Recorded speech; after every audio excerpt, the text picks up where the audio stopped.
Good morning, ladies and gentlemen. Welcome to the George W. Norris Legislative Chamber for the 28th day of the 108th Legislature second session. Our chaplain for today is our Aaron Hess, Capital Study Offices of Lincoln, Nebraska, Senator Carolyn Boston's district. Please rise. Let's pause and come before God's throne of grace. Heavenly Father, we thank you again for the day that you've given to us. It's the day that you've said from Scripture that we should rejoice and be glad in it. We thank you for the salvation that has been brought for us through the Lamb of God, Jesus Christ. And we ask that, Lord, we might share that good news with all and that they might embrace likewise saving knowledge in him. Thank you, Heavenly Father, that we have the privilege to have this great group of people that you have brought to this building for service to the King of Kings and Lord of Lords, and for the good people and the great people of the state of Nebraska. Lord, they have sacrificed to be here. I ask that you will reward their efforts and their sacrifice, and that their loyalty might be known to you, O God. I pray, Heavenly Father, that you might take even this moment to fortify and strengthen each of these in the tasks that you have given them at hand. Help this day to be a productive day. I pray for the senators, for their families, for their staff. I pray for this building and the Capitol community, from our governor to the cleaning lady, that, Lord, each might know your presence and that they might experience the joy of knowing that they are serving you. I pray, Heavenly Father, that you might grant to them divine wisdom in decisions that must be made this day, that you will grant to them discernment. Help them, Father, to make even the hard choices. I pray that you will give them courage to vote and debate their convictions. I pray for perseverance, that you'll enable them to continue on. Ask for humility, Lord. Pride might not stand in the way of being able to effectively serve you. And then I pray for teachability, that we might learn of one another, that we might continue to grow. Pray for moral integrity and for self-control. All of these elements, Lord, may they be exemplified in the lives of these, your servants. And again, we thank you for this special Ash Wednesday, that we can reflect upon the importance of having prayer and fasting as a part of our daily lives.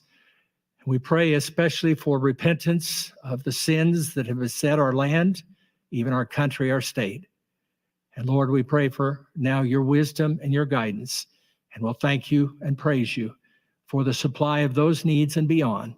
For we pray it in the good name and the precious name of Jesus Christ, our Lord and Savior. Amen.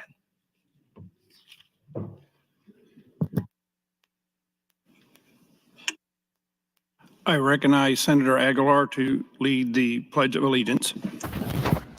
Please join me in the pledge. I pledge allegiance to the flag of the United States of America and to the republic for which it stands, one nation, under God, indivisible, with liberty and justice for all. Thank you. I call to order the 28th day of the 108th Legislative second session. Senators, please record your presence. Roll call.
Mr. Clerk, please record. There's quorum present, Mr. President. Thank you, Mr. Clerk. Are there any corrections for the journal? I have no corrections this morning. Thank you. Are there any messages, reports, or announcements? There are, Mr. President. The Revenue Committee gives notice of public hearing. Additionally, the Business and Labor Committee has designated Legislative Bill 1170 as a committee priority for the session. Business and Labor Committee priority designation of LB 1170, as well as LB 1017, Business and Labor Committee priority 1017. Notice the Appropriations Committee will have an executive session in room 2022 at 10 o'clock a.m. Appropriations exec session 10 a.m. in room 2022. Additionally, the Government, Military, and Veterans Affairs Committee will have its hearing today, February 14, 2024, in room 1525, and the Natural Resources Committee will conduct its public hearing in room 1510, both occurring at 1:30 p.m. That's all I have this time, Mr. President. Thank you, Mr. Clerk. Speaker Arch for an announcement. Thank you, Mr. President. Colleagues, just as a reminder, today is the deadline for senators to submit to me a request letter asking for my consideration of a bill as a speaker priority bill. So all request letters need to be hand delivered to my office prior to adjournment this morning. A senator may request more than one bill for consideration, but I ask you to submit one letter for each bill request. Additionally, tomorrow prior to adjournment is the deadline to designate all senator and committee priority bills. Thank you, Mr. President. Thank you, Speaker Arch. Mr. Clerk will now proceed to the first item on the agenda. Mr. President, first item on the agenda, General File Legislative Bill 992A, introduced by Senator Dungan, bill for enacting appropriations. Decreases appropriations to aid in the carrying out of the provisions of Legislative Bill 992 and repeals the original section. Bill's read for the first time on February 13th of this year and placed directly on general file. Senator Duncan, you're recognized to open. Thank you, Mr. President. Colleagues, this is just an A bill for a bill that we had up last week. You might remember this was the conversation we had with regard to appraisers. LB 992 is an update to our code as it pertains to appraisers, which we have to do. If we don't do that update, we are no longer in compliance with federal regulations. So it's a simple update that I brought on behalf of the appraisal board. This is the A bill component of that. And actually, I believe it reduces the total amount of money we're spending in fiscal year 2024-2025 by a very small amount due to some small changes that we are not requiring appraisers to do anymore with regards to fingerprints and background checks. So I would encourage your green vote on LB 992A.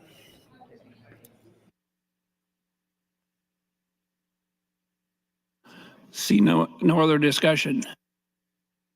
Senator Duncan to close. Senator Duncan waves. Colleagues, the item before the body is a vote on LB 992 appropriation bill. All those in favor vote aye. All those opposed vote nay.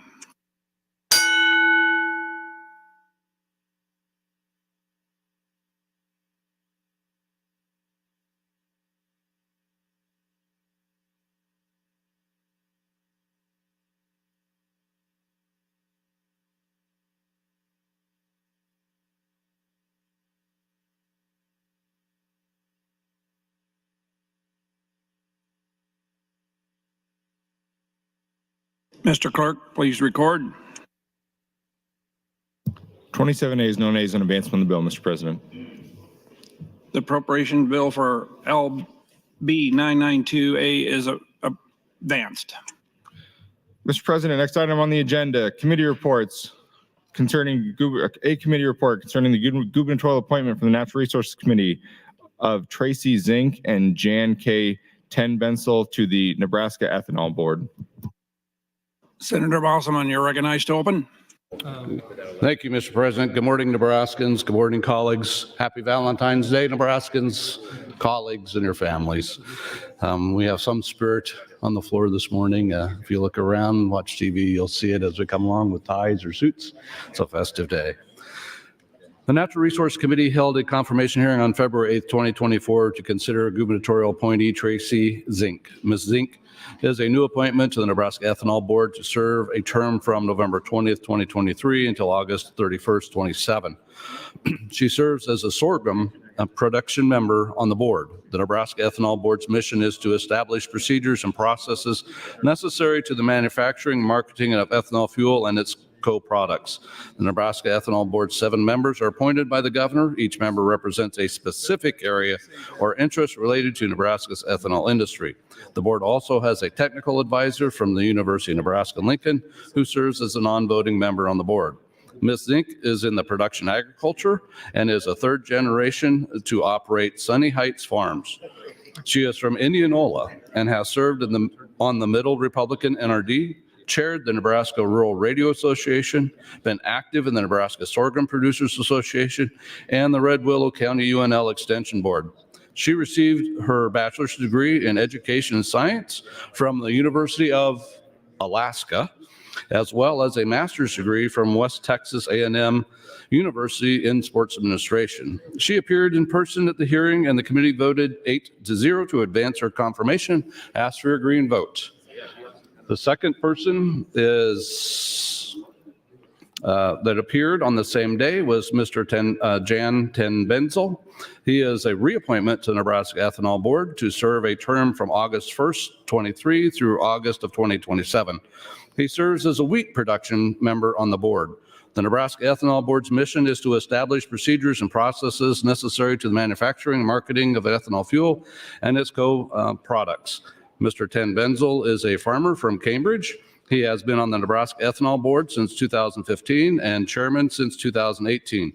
He has also served on the Governor's Council for International Relations, the Cambridge Board of Education, the Nebraska Corn Growers Association, the National Corn Growers Ethanol Action Team, the U.S. Grains Council Ethanol Action Team, and the Cambridge Chamber of Commerce. He has received several awards for his efforts in ethanol promotion and voluntary services. He attended the University of Nebraska at Kearney and received his associate's degree from the Mid-Plains Community College. He appeared in person at the hearing, and the committee voted 8-0 to advance his confirmation. I ask for your green vote on the confirmation of both Ms. Zink and Mr. Ten Benzel. Thank you, Mr. President. Seeing no one in the queue, the item before the body is the adoption of the Natural Resources Committee report. All those in favor vote aye. All those opposed vote nay.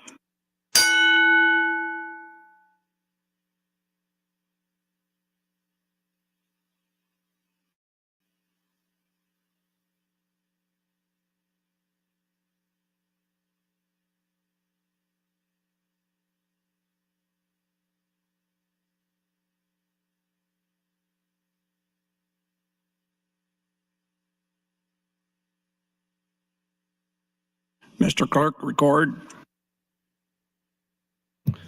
28 ayes, no nays, Mr. President, on adoption of the committee report.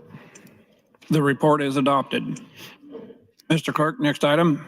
Mr. President, next item, committee report from the Natural Resources Committee concerning a gubernatorial appointment of William F. Austin and David Legal to the Nebraska Power Review Board. Senator Reeby, you're recognized to open.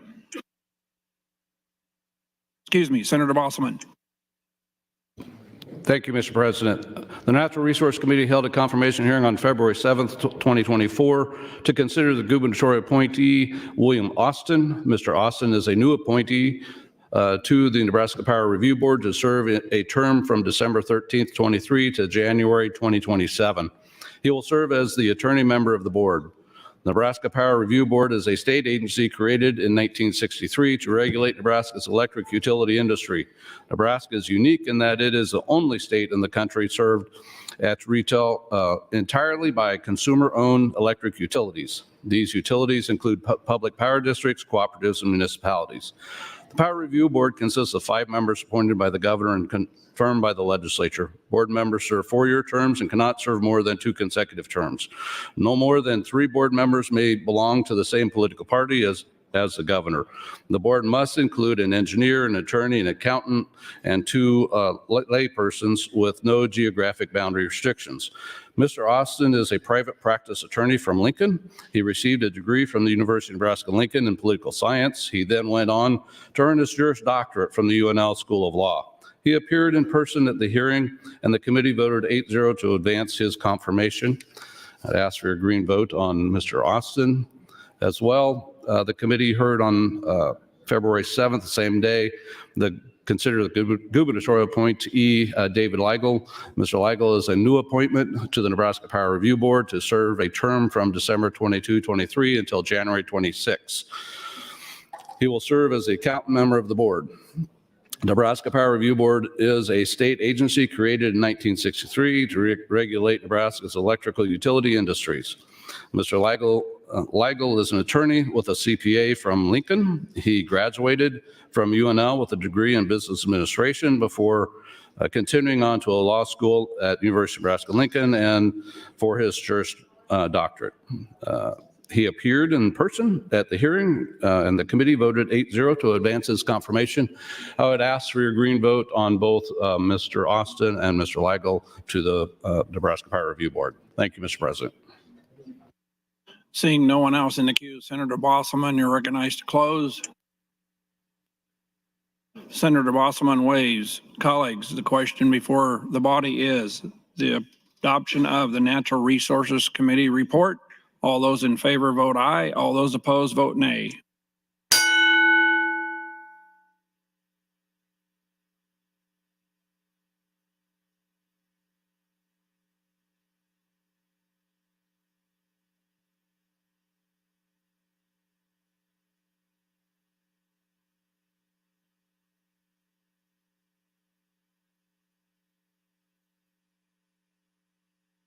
Mr. Clerk, record. 29 ayes, no nays, Mr. President, on adoption of the committee report. The committee report is adopted. Mr. Clerk, next item. Mr. President, next item, committee report from the Business and Labor Committee concerning gubernatorial appointment of Dallas Jones to the Commission of Industrial Relations. Senator Reeby, you're recognized to open. Thank you, Mr. President and colleagues. I wish to echo Senator Bosselman's good wishes of happy Valentine's Day to all. Today, I come with the confirmation of Dallas Jones for the Commission on Industrial Relations. The Commission of Industrial Relations, also referred to as the CIR, is a state agency designed to solve public sector labor controversies with jurisdiction over state and local government employees, including public utilities. The commission is made up of 5 part-time commissioners appointed by the governor with legislative approval for a term of 6 years.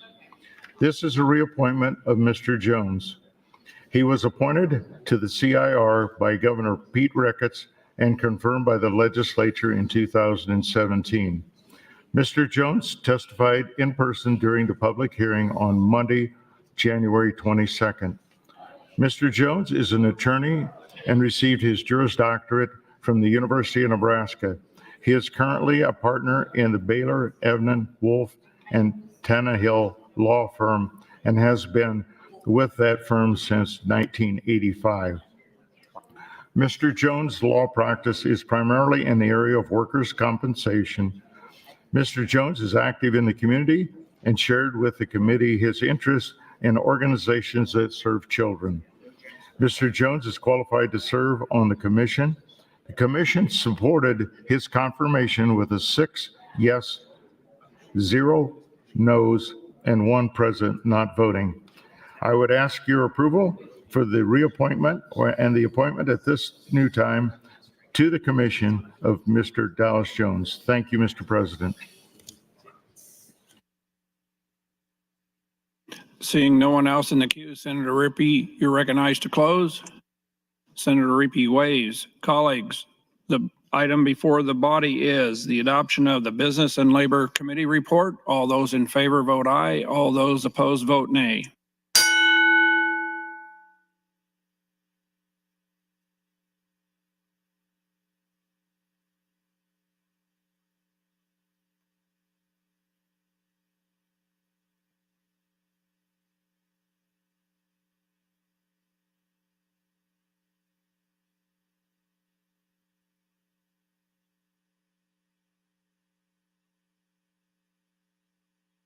Mr. Clerk, record.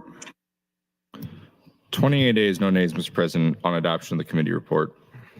The Business and Labor Committee report is adopted. Mr. Clerk, next item. Mr. President, next item, legislative bill 857, general file. Bill is introduced by Senator Dungan. It's a bill for inoculating to the Department of Health and Human Services, creates the Nebraska Prenatal Plus program as prescribed. Bill was read for the first time on January 3rd of this year and referred to the Health and Human Services Committee.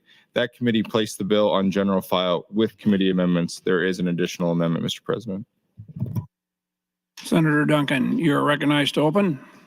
Thank you, Mr. President. Good morning, colleagues. I am happy and excited to intro today for you LB 857, which is the creation of the Prenatal Plus program here in Nebraska. It is also my personal priority. The Prenatal Plus program, the purpose of LB 857 is to increase the access to services available to at-risk, low-income mothers. Colleagues, before I get too deep into what exactly LB 857 does, I want to walk you through a little bit of how I came to introduce this bill and how we got here. So when last year ended, I immediately started thinking about priorities and things that we could bring this year that would accomplish a couple of goals. One of the goals, obviously, that I wanted to accomplish was find a bill that would have a major impact on Nebraskans, have a tangible, substantive effect on everyday people that we could actually say we're doing something that are helping Nebraskans. And in addition to that, I wanted to work hard to find a bill that I thought would be something that would be nonpartisan, bipartisan, something that we could all agree on. So almost immediately once we left session last year, I started doing research and figuring out what issue would fit that bill. And one of the things that I almost immediately landed on was one thing that we could all agree on is we need more healthy moms and more healthy babies.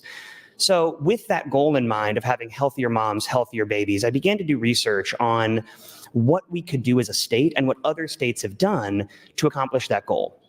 I very quickly found a couple of programs across the country, in particular Colorado and Florida, which you're going to hear me talk a little bit about here today, that focused on prenatal services. The Colorado Prenatal Plus program was started back in the late 90s or early 2000s. And what's great about that is it provides us with decades of data that Colorado's been able to look at to see whether or not these services work. The main thrust of the programs that are implemented is to address not just the medical side of things, but to ensure that when you have moms who have at-risk pregnancies, you're addressing the other factors that affect those pregnancies as well. That's the plus portion. So we're not just talking about prenatal vitamins. We're talking about providing services like mental health care, substance use disorder treatment, ensuring they have nutrition counseling, and specifically targeted case management to make sure that moms have someone who can tell them what other services are available. The really incredible thing about this Colorado program is that they've done studies in both 2001 and 2007 to analyze whether or not utilizing these services have an actual benefit to both moms and babies in the state and to the Medicaid program as a whole. I was very encouraged to find out that both of those things are true. One of the major points of the Prenatal Plus programs that we're trying to implement here is to increase the birth weight of babies.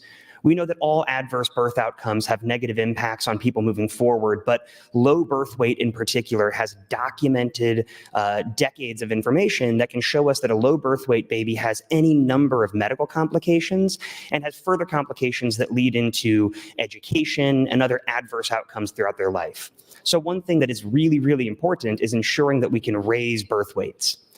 When implementing the Prenatal Plus program in Colorado, they were able to see almost immediately in 2001 an increase in birth weights amongst moms who utilized these programs to the fullest. In addition to that really substantive, actual, tangible benefit of increased birth weight, they were also able to see, again, documented through years of data, Medicaid cost savings. The implementation of the Prenatal Plus program in Colorado, according to a 2001 study, showed for every dollar that was invested into the program, there was a Medicaid savings of $2.48. That's an incredible cost savings because we know that if we invest in these upstream investments, there's not the same downstream negative effects. So I immediately became really excited about the potential of a program like that. But upon doing research into the way the Colorado program is structured, it became evident to me that the way they do things there is not the Nebraska solution. And the reason for that is obviously, for those who know, we in Nebraska have a different way of doing Medicaid. So I began to work with a lot of stakeholders throughout the interim talking with individuals who work in this world, doctors, advocates, but also stakeholders like DHHS and our MCOs here in Nebraska. And we had a number of meetings throughout the interim, both during the summer and the fall, trying to figure out what exactly we could do with a program like this that would work in Nebraska. Through those meetings and through, I think, the diligent efforts of DHHS and a number of other organizations, we were able to craft the bill, LB 857, and the committee amendment, which I'll speak about here in a minute, which really does get to the heart of addressing these concerns here in Nebraska, but it does so in a way that provides flexibility for the MCOs and for the medical providers. Ultimately, what LB 857 does is it allows for the reimbursement of certain services for prenatal care for at-risk mothers that are not currently allowed to have that reimbursement. Specifically, the two major things that we are trying to implement here to make sure they can be reimbursed would be nutrition counseling and targeted case management. Both the nutrition counseling and the targeted case management are major portions of prenatal programs that we've seen in other states that have had that tangible benefit. It's having that case management, that person who knows your background, knows your history, and knows what you need to work as sort of an air traffic controller who can walk you through all of the services that you've had before, what's bothering you now, what the medical issues are now, and what factors may help fix a lot of those things and where they can sort of direct you moving forward. So the nutrition counseling and the targeted case management are specifically two of the things here that we're ensuring can be offered or reimbursed in Nebraska. I was very encouraged to find in my research that in Nebraska right now, we do already have a fairly robust package of prenatal services. And in meeting with the MCOs, I was really excited to see a lot of what they're currently offering. But what we saw was a specific need to bring this Prenatal Plus program to make sure that those services continue to be reimbursed and to allow for the additional reimbursement for that targeted case management and the nutrition counseling. After we brought the bill, we began to look at the fiscal note. I understand that fiscal notes are obviously one of the major things that people look at here. If you pull up the fiscal note that is attached to LB 857 right now, you're going to see a number that is no longer accurate. And the reason for that is upon getting the fiscal note back, we realized there were certain tweaks to the bill that we needed to make to further define certain things in LB 857 that I think needed a little bit of clarification, and also to ensure that we were limiting the services to individuals who needed them the most and to make sure that we were capturing a population that was attainable. And so the committee amendment, which Chair Hansen is going to speak about here in a minute and get into a little bit more detail about, limits the access of LB 857 to Medicaid patients, and it clarifies that it was always our intention to address prenatal concerns and not postpartum concerns. Obviously, postpartum concerns are very, very important, and a number of my colleagues have brought fantastic bills this year to address those. But LB 857 is specifically designed to address a very specific need, which is that prenatal care. Having done the amendment and done the math and talked to a number of individuals, it actually reduces that fiscal note down to about $1.6 million out of Nebraska dollars. So it would be more than that still, but with the federal match, the amount of money that Nebraska would probably be spending is about $1.6 million. In addition to that, we began looking to see whether or not there are in fact cash funds that would be available so that this wouldn't have any general fund impact. There is a cash fund that exists where MCOs who make excess profit put that money back into a cash fund in an effort to make sure that that money can get reallocated or reappropriated by the legislature, specifically to utilize for Medicaid needs. It's my understanding from speaking to individuals who helped create this fund, as well as other individuals in the Appropriations Committee and other colleagues here, that this is an appropriate use for that MCO excess profit cash fund. And so we've additionally in the amendment added that. Colleagues, what that ultimately means is that the passage of LB 857 will have a $0 general fund impact. I want to say that again. If you look at the fiscal note, it is not accurate.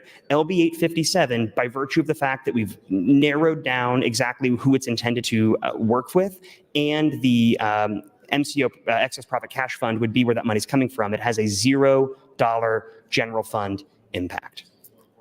So I'm happy to answer any questions about this today. I'm very excited about it. I'm sure I could go on and on about what this program does. But long story short, colleagues, the goal of LB 857 is to ensure that we have more healthy moms and more healthy babies during their pregnancy. I think it's something we can all get along about. I would also like to point out this did come out of HHS Committee 7-0, We had, I believe, only proponents that came in and testified, and it was truly, I believe, a smattering of advocates from all across the political spectrum coming in and lending support to this. And so happy to answer questions folks might have, but I would encourage your green vote on LB 857. Thank you, Mr. President. Thank you, Senator Duncan. As the clerk stated, there is a committee amendment. Senator Hansen, you're recognized to open. Thank you, Mr. President. Yeah, I appreciate all the hard work Senator Duncan has done with LB 857, and he did adequately describe the committee amendment. I'll just kind of briefly go over it here again. They are tailoring it down and being a little more specific on who is eligible under this bill. And as described by Senator Duncan, it is those Medicaid eligible, and this would then, the amendment excludes those CHIP eligible and pregnant and determined by a healthcare provider to be at risk of having a negative maternal or infant health outcome. So really kind of tailors it down, which I think controls the fiscal note extensively, which I appreciate. And we did in the amendment define what a targeted case management means. Targeted case management has the same meaning as in federal regulations and may only be delivered in a clinical setting by a healthcare provider. And finally, one of the main things that this amendment does as well is, as described again, where the funds will be coming from would be the Medicaid Managed Care Excess Profit Fund, which is funds that are typically appropriated to cover any losses in the Medicaid program. And there's more than enough funds in there to help cover what Senator Duncan is trying to do with LB 857. And he did also describe, yes, this is an appropriate use of those funds. So in essence, that's what the committee amendment does. And I would appreciate your green vote on AM 2409 and LB 857. Thank you, Mr. President. Thank you, Senator Hansen. Senator Clark, Mr. Clerk, for an announcement. Mr. President, Senator Clements, I have FA 216 with a note he wishes to withdraw. Mr. President, Senator Clements would move to amend AM 2409 with FA 218. Senator Clements, you're recognized to open. Thank you, Mr. President. This is a bill that I'm going to support, but I want to point out that this is a new program. This is growing government somewhat. And when we have new programs, I see them come in and not always be successful. And so in order to make sure it's being successful, I was glad to see in the bill that there is an annual report due on December 15th, starting December 15th this year, of how well it's being received, how many people are being helped with this. This is for the pregnant mothers, helping them in their prenatal visits. And this amendment says this program shall terminate on June 30th, 2028. So that's 4 years from this June, which is what we call a sunset date. So this would create a sunset date that it would need to be reauthorized before June 30th of 2028 to keep going. And the reports that we're going to be hearing about each December will let us know if it's successful or not. And when a new program starts, I think it should be a pilot program.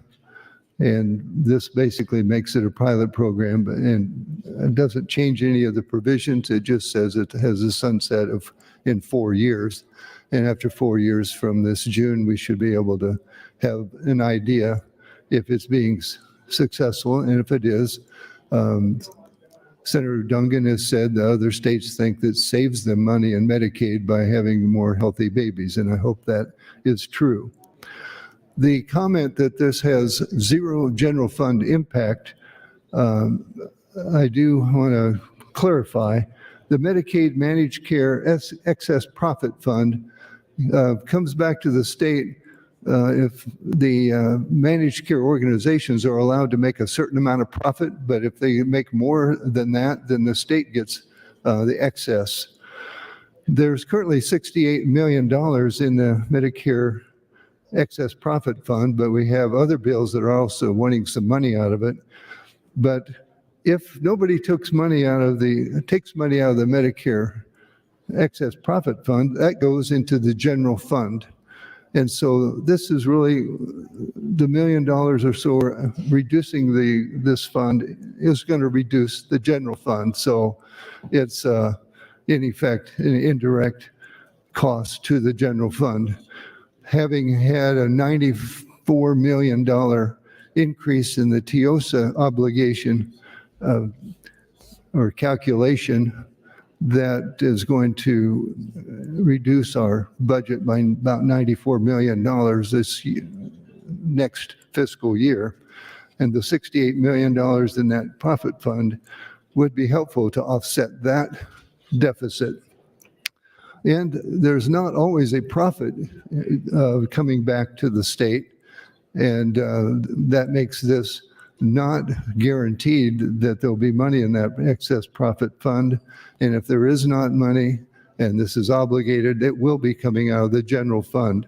I just want to make that clear and let you know that I do support the bill if we put a sunset date on it in 4 years so that it is continued only if it's working and we can demonstrate its effectiveness. And that's all it is for Amendment 2018, is to ask for this to be a pilot program with a sunset date, June 30th, 2028. Thank you, Mr. President. Thank you, Senator Clemens. Senator Reby, you're recognized to speak. Thank you, Mr. President. I want to be respectful of Senator Clements' clarification. I appreciate it on the implications for the general fund, and I could certainly support the idea of having a sunset on it. I speak at this moment as a former hospital administrator to the effect that LB 857 and maternal and infant care for women is a good health promotion piece that I think that we need to be cognizant of. And it also, going forward with this type of legislation kind of policy, also narrows the gap that we currently experience in the disparity between the underserved and those that are receiving health care. So with that, I am supportive, but I'm also very sensitive to the financial implications. Thank you very much, Mr. President. Thank you, Senator Reby. Senator Hardin, you're recognized to speak. I stand in support of FA 218, AM 2409, LB 857. Thanks, Senator Dungan, for bringing this bill. I think it's a very significant step in supporting moms. One of the things that we sought to take care of this last year when we passed LB 574 was not only to save 300 additional lives each year, but we wanted to take care of moms who needed help. And this is a bill that specifically does that. Again, as Senator Dungan pointed out, this came out with consensus. It was 7-0. I was one of those. Additionally, it's strongly supported by Right to Life as well as the Catholic Conference. So we deeply appreciate this bill for the holistic approach that it takes to support moms, and we really appreciate it. Thank you, Mr. President. Thank you, Senator Hardin. Senator Hughes, you're recognized to speak. Thank you, Mr. President. I also rise in support of LB 857 with the amendment AM 2409 and the underlying bill. I also, I'm opposed to FA 218.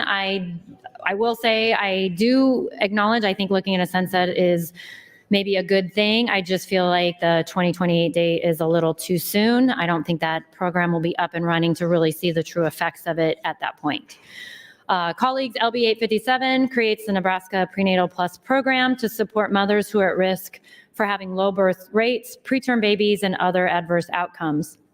This is designed to get expectant mothers who are low income on Medicaid or Nebraska Children's Health Insurance Program the help they need to hopefully avoid those adverse outcomes. I understand there's some concern with the fiscal note, but with Senator Dungan's explanation and the amendment will bring clarity and scope of the bill, that fiscal note is taken care of. There are, on average, according to DHHS, 2,600 preterm births in Nebraska every year. The cost to care for these 2,600 babies born prematurely is $169 million just the first year. Over half these births occur in families that would qualify for the assistance provided under LB 857. I believe very much that this bill is a pro-life bill. We can spend a smaller amount of money now and prevent adverse outcomes that can have a lifetime of consequences to kids as they grow. Considering this, not only is LB 857 a pro-life bill, it is a responsible budget bill.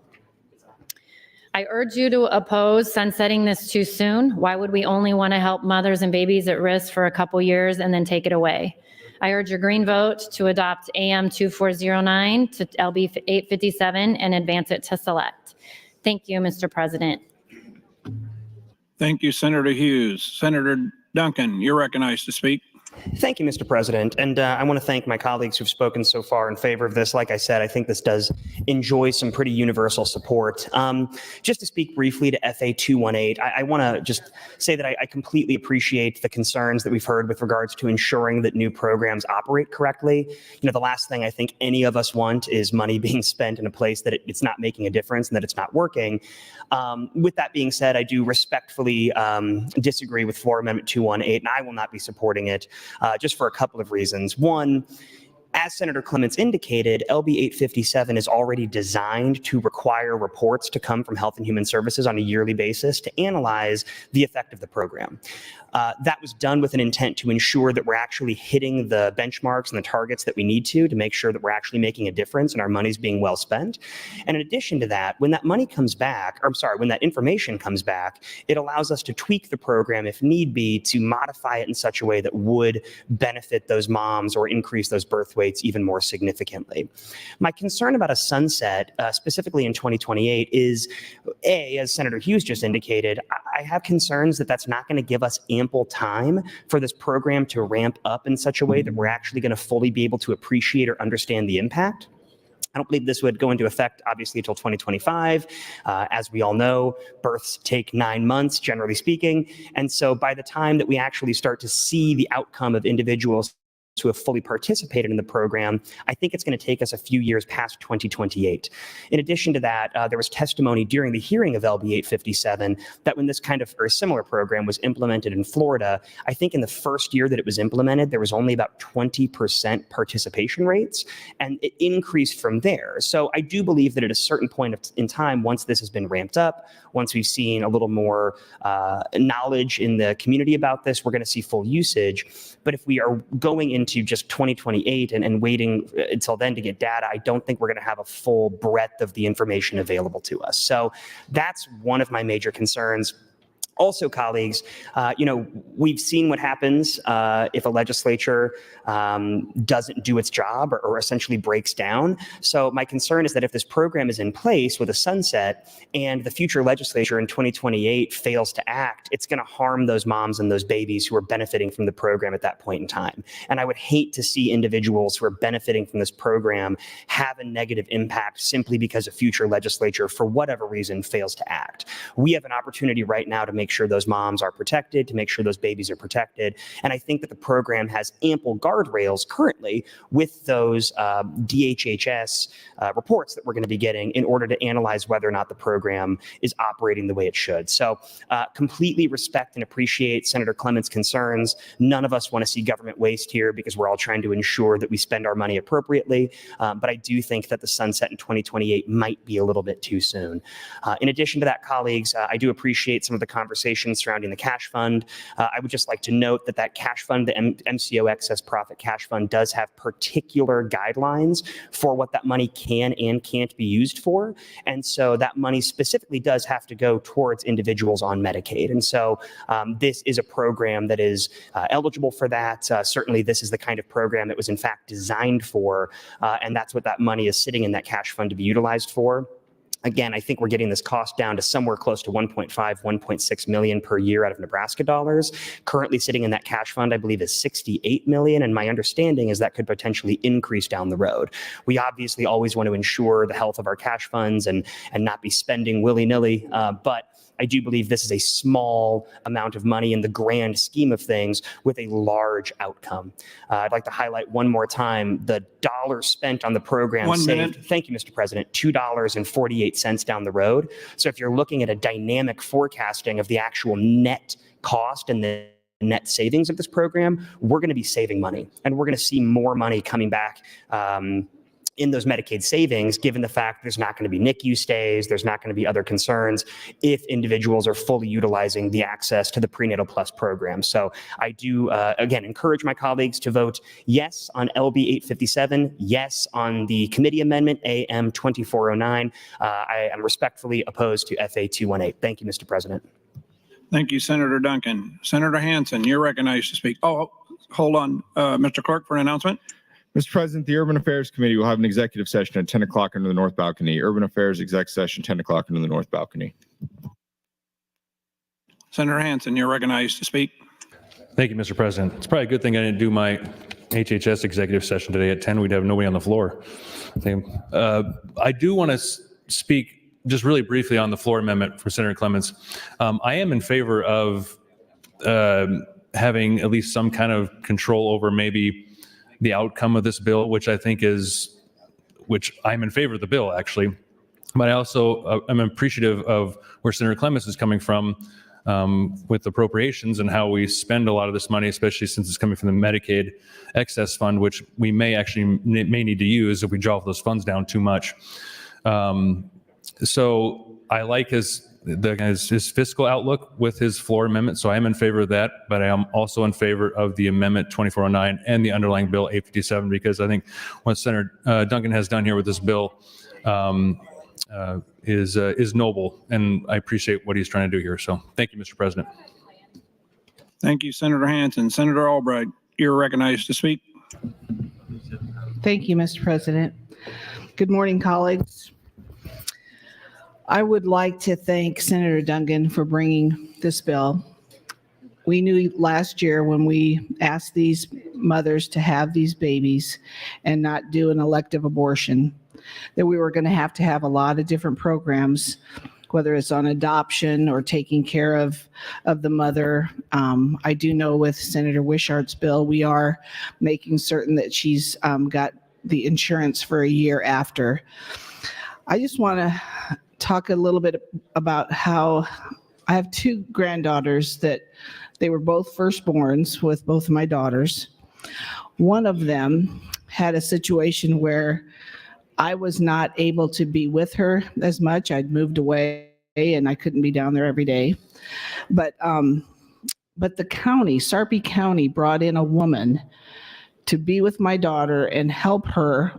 Like this gal came like 3 days a week and helped her understand how to breastfeed, how to have good, strong nutrition, taught her how to help the baby latch on. All those things were provided by the Sarpy County Health Department. And then my other daughter had what could very well have been a fetal anomaly with her firstborn. She had a heart condition. And but both girls obviously went to the pediatrician immediately, and the doctor was well on top of their situations with both situations, and they would refer different people to my daughters to help them through what they were going through. So number one, they are going to have a doctor take care of their needs. I do know that HHS was the one that came in with Greeley when it came to her heart issues, and that she was growing and putting on weight, and they would weigh her, every time they came, and they would talk with my daughter about how she was feeling, how, if she needed any help. So my question, of course, I want to support the mothers and I want to make sure that low birth weight babies are taken care of, but that is the role of many people today.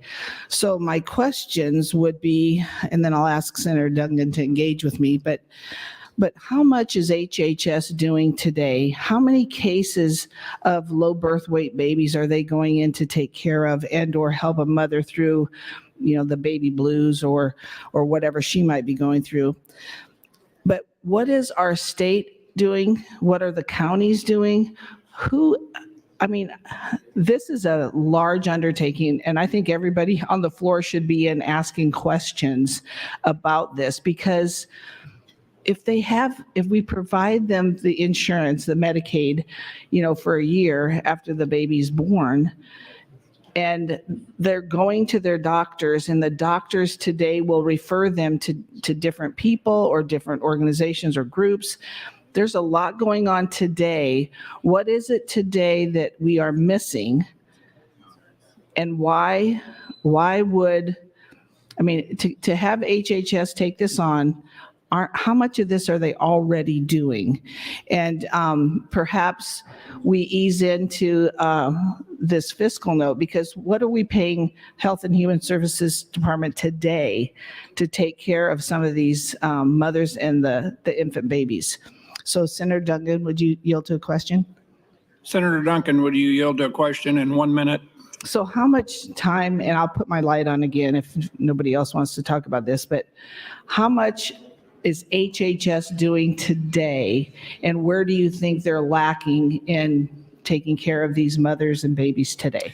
So that's a really good question, and one that we actually tried to dive into in writing this bill. So kind of like I said during the opening, the way that Medicaid works, obviously, is we go through these MCOs, and they're the ones that provide those services, and they get paid from us for Medicaid. It's very complicated. But in talking with the MCOs, they do currently offer, I think, a fairly robust package of prenatal care.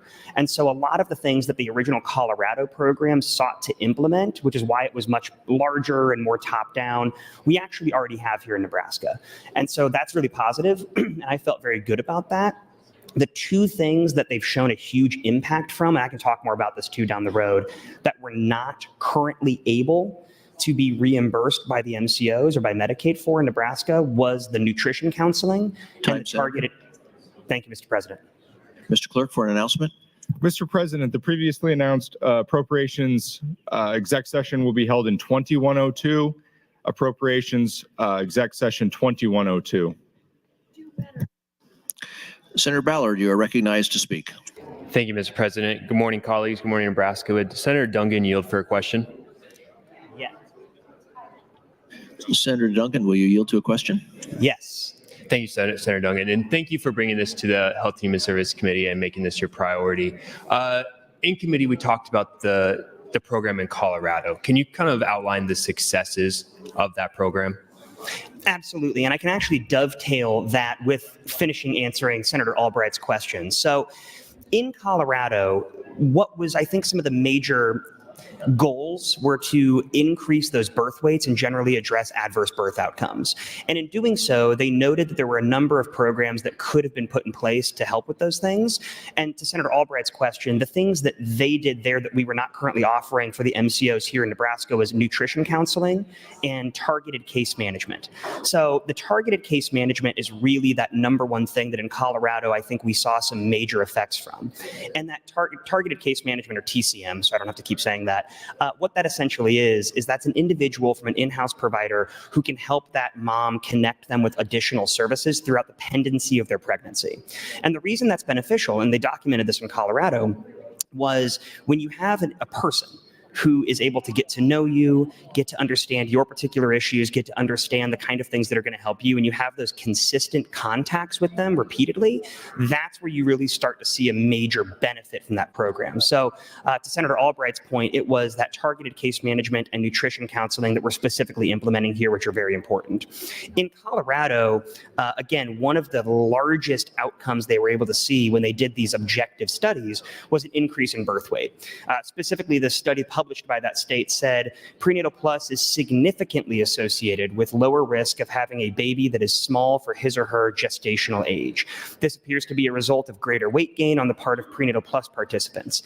Adequate weight gain is the primary goal of the program, a goal that is apparently being achieved. And so they have a bivariate statistical analysis that shows a statistically significant increase in birth weights, which resulted in a huge cost savings down the road. They reiterate yet again that a savings of $2.48 was realized, which ultimately ended up saving the state of Colorado a massive amount of money over the span of a couple of decades. Thank you, Senator Dungan. And I would agree with your statement that increasing birth weights result in long-term health costs savings. So with that, I am skeptical of Floor Amendment 218. I think it needs a little more of a sunset date, but I am supportive of AM 2409 and LB 857. And thanks Senator Dungan for his work on this issue. Senator Conrad, you are recognized to speak. Thank you so much, Mr. President. Good morning, colleagues. Happy Valentine's Day, Nebraska. I want to thank my friend, Senator Dungan, for bringing forward this very important piece of legislation, and also wanted to thank him and reaffirm some of the commentary that he had in his introductory statement, looking in good faith for measures to build relationships, to deliver for Nebraskans, to soar above any sort of partisan or personal differences, and to try and be solution-oriented even on tough issues like reproductive justice, where in fact there is and always has been and always will be common ground. Even though we have sincerely held and strongly held differences of beliefs about certain issues involving family planning or abortion to access to abortion care, we do have significant common ground when it comes to ensuring healthy moms, healthy babies, healthy families, and all of the benefits that flow therefrom to ensure a stronger society and a stronger Nebraska. So I think that this is in line with the Nebraska Legislature's proud tradition of focusing on those common ground areas, grasping that common ground to advance good policy forward, and knowing that not only will this deliver for Nebraska families, but it will also help us to carry forward goodwill when we come to those points in future debates that we may find ourselves in a policy disagreement on. So there is no question when it comes to ensuring access to health care, access to prenatal care, access to postpartum care. There is rightly a chorus of diverse voices rising in support of these measures. I think that this makes good sense from a fiscal perspective, from a moral perspective, and I want to thank the colleagues who have moved this measure forward, who have added important and thoughtful commentary and support in their floor debate this morning for their assistance in supporting an important measure like this. I do believe that Senator Clements is working hard in good faith, always with his eye on the bottom line, as we would expect from our Appropriations Committee chairs. But I do just want to remind the body that this floor amendment regarding the sunset date is probably not necessary. Of course, no legislature can bind a future legislature. So if at any point in the future it appears that this program is does not meet the effectiveness goals that Senator Dungan has extolled, that we have clear documentation on from our sister states, of course, future legislatures will have an opportunity to re-examine the program as they always do. So I think it's important that we just add that process piece in, and I urge you to vote against the floor amendment for the health amendment and for Senator Dungan's priority bill, which is good policy for Nebraska. Thank you, Mr. President. Senator Albright, you are recognized to speak. Thank you, Mr. President. I want to continue the dialogue, if you will, with Senator Dungan. Can he yield to a couple quick questions? Senator Duncan, will you yield to a question? Yes. Okay, so leaving off where we were before, we'll have a little bit more time here.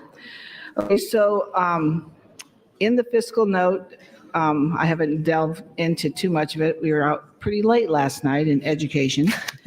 But how many more caseworkers would you think there would be on this particular bill?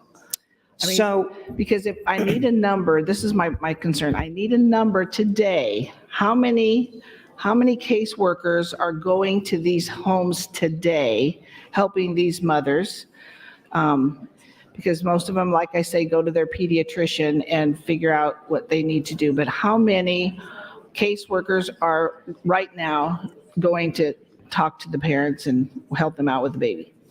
So a couple of things that I want to clarify about that. So the targeted case management that we're talking about in here is different than like the at-home providers that that you might be referencing. So it's kind of complicated because case management is a term of art and case management means different things in different contexts. So as you know, like developmental disability services, if you have a case manager, that might be somebody who comes to your home and does hands-on case management. That's obviously much more expensive, and it's something that I think is a little bit more complicated. That's not what this is. And so the reason in the committee amendment that we included the definition of that CFR, that federal regulation of what targeted case management is to clarify that what we're talking about is an in-house provider, like a person. When I say in-house, that's probably why it's getting confusing. A provider in a medical setting, somebody where you can go and talk to and have that case manager who can direct you to other services. So this is not an in-home provider. It's not a case manager in that sense. It's somebody who is sort of like your touch point that you can go to and say, hey, here's my issues. Where can I go to get access to additional services? Okay, so wouldn't the insurance that is provided for the mother while she's taking care of that child, she's going to be going to a doctor anyway, right?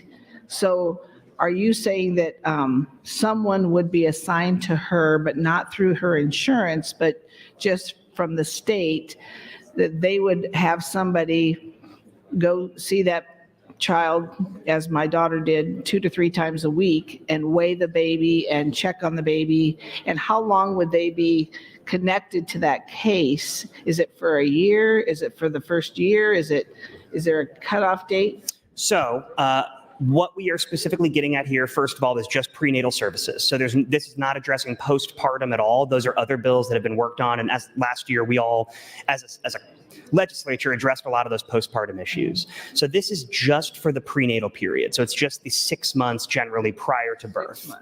In addition to that, we're not talking about state workers, right? So these are not individuals from like the state that are going to be the case manager. These are private providers who currently maybe offer this service, but the issue that we're trying to address is they cannot bill Medicaid for it. So Medicaid right now, or MCOs, are not allowed to reimburse these services. So these are people who are in the community who right now may want to offer these services, but are not maybe offering those targeted case management or nutrition counseling services, because if they do that and then bill Medicaid, it's not a billing code that they're currently able to do. So this alleviates that problem. And to your prior concern about are we throwing too much at this, already a lot of other services can be reimbursed. And that's why we don't have to reinvent the wheel. That's why we're not kind of coming in and, 1 minute. Thank you, Mr. President, implementing this top-down Colorado program. We're just saying that these specific couple of things like targeted case management and nutrition counseling, if this passes, then can be reimbursed by Medicaid. So we're not talking about increasing a bunch of state workers or people going into people's houses. We're just allowing access for those private providers to get paid for the work they want to do. Okay, very good. Again, my concern would be that we look at this on a yearly basis. I think it's important that we don't just say this is the new program for the state of Nebraska without putting a pilot program out there and making certain that we're touching those that need to be touched and we're providing what needs to be provided for. So thank you. Senator Vargas, you are recognized to speak.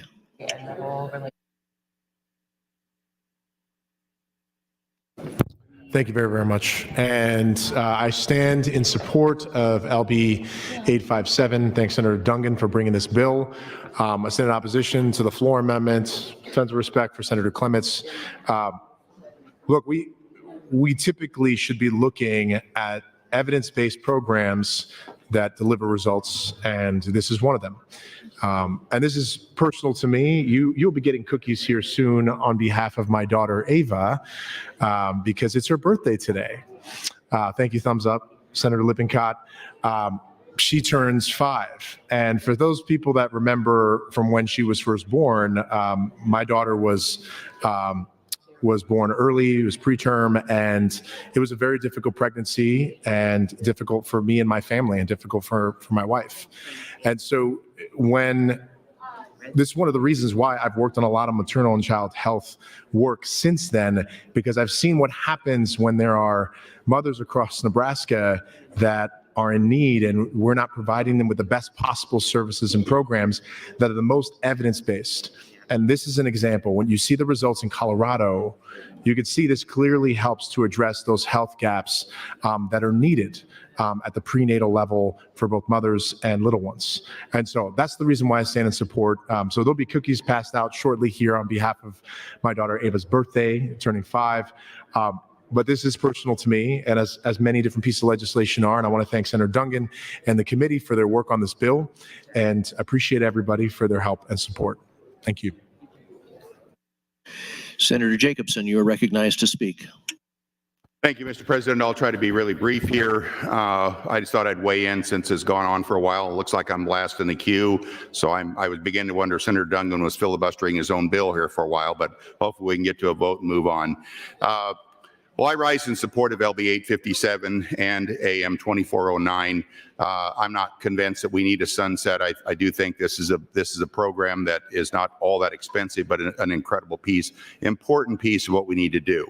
I think I'm very clearly on the record. I think everybody understands my position on pro-life, and I will continue to have that strongly held belief throughout my time here in the legislature.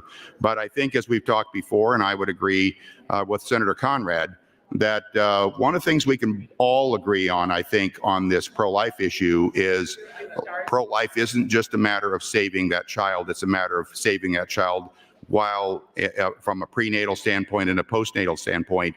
And we have that responsibility as well. And so that's what I like about the bill.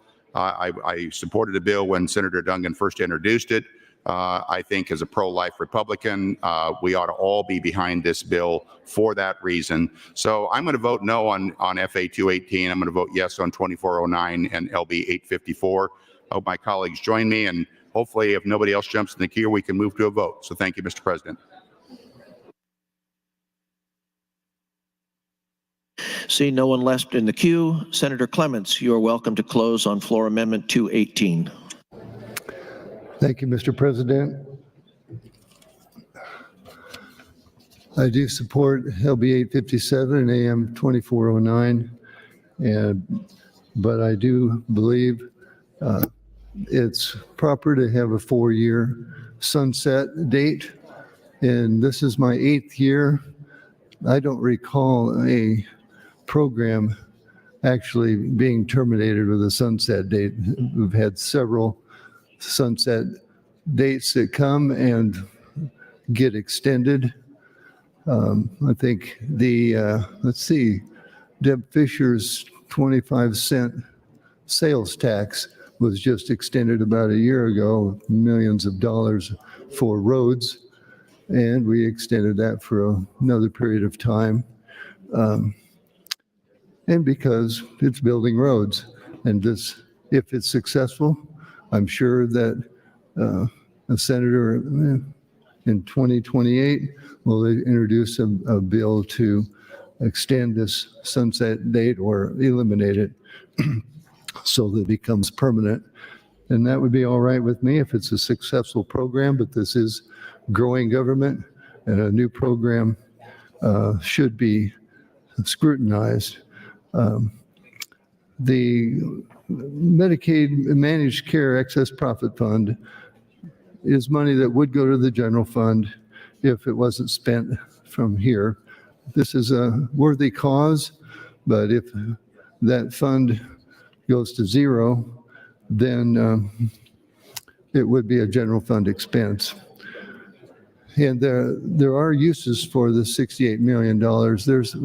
Right now we're doing what we're calling a Medicaid unwinding Medicaid, which means we have to contact every Medicaid recipient over a 14-month period and make sure they're eligible to continue on Medicaid. During COVID, there was just an automatic continuance of Medicaid benefits, and it's going to take extra money to review all of those cases, and that's what HHS is using a lot of that money for. So that is, I just ask for your green votes on all three of the things on the board, and I would like a vote on this, but I'd like a call of the House first. There has been a request to place the House under call. The question is, shall the House go under call? All those in favor vote aye. All those opposed vote nay.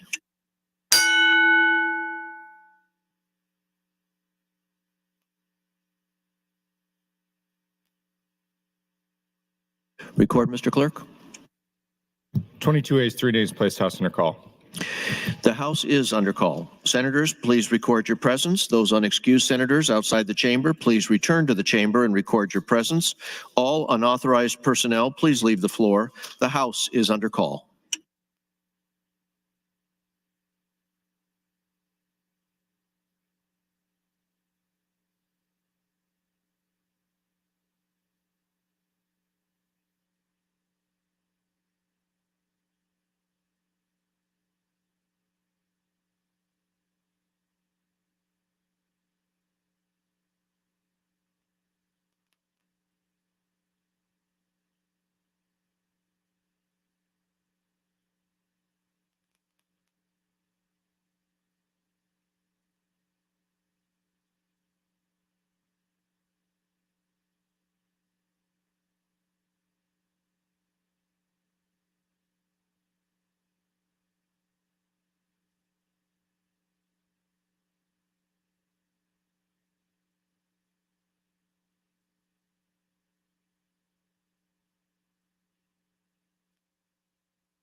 Senator Takei, Senator McKinney, Senator Brewer, Senator Wayne, please return to the chamber. The House is under call.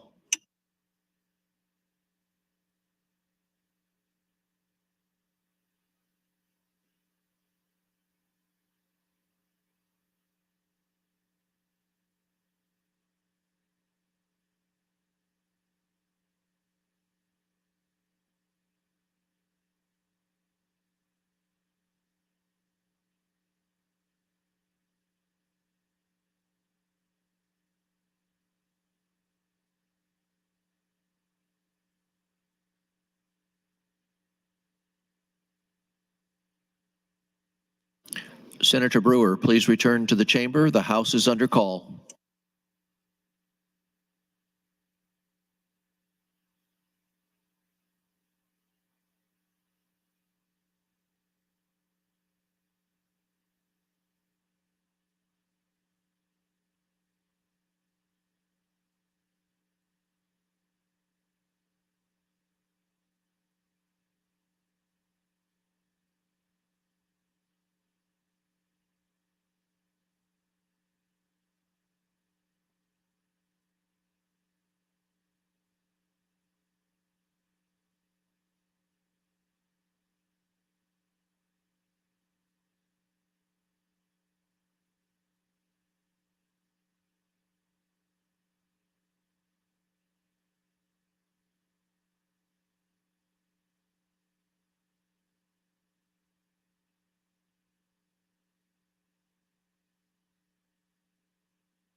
Senator Clements, Senator Brewer is absent. Would you like to wait or proceed? We may proceed. Thank you. The question before the body is the adoption of FA 218. All those in favor vote aye. All those opposed vote nay.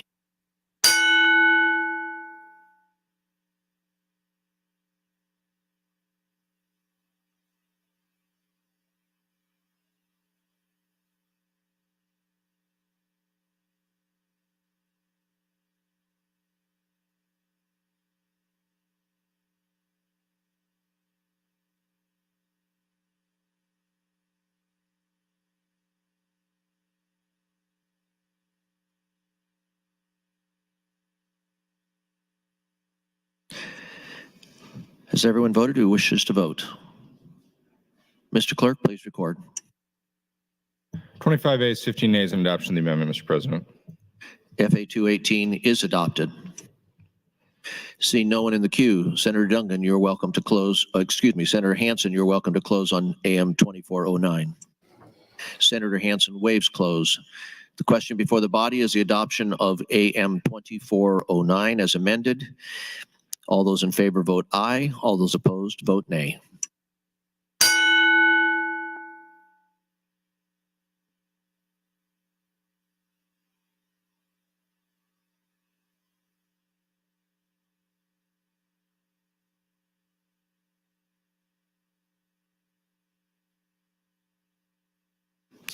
Mr. Clerk, please record.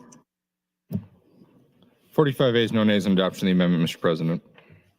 AM 2409 is adopted.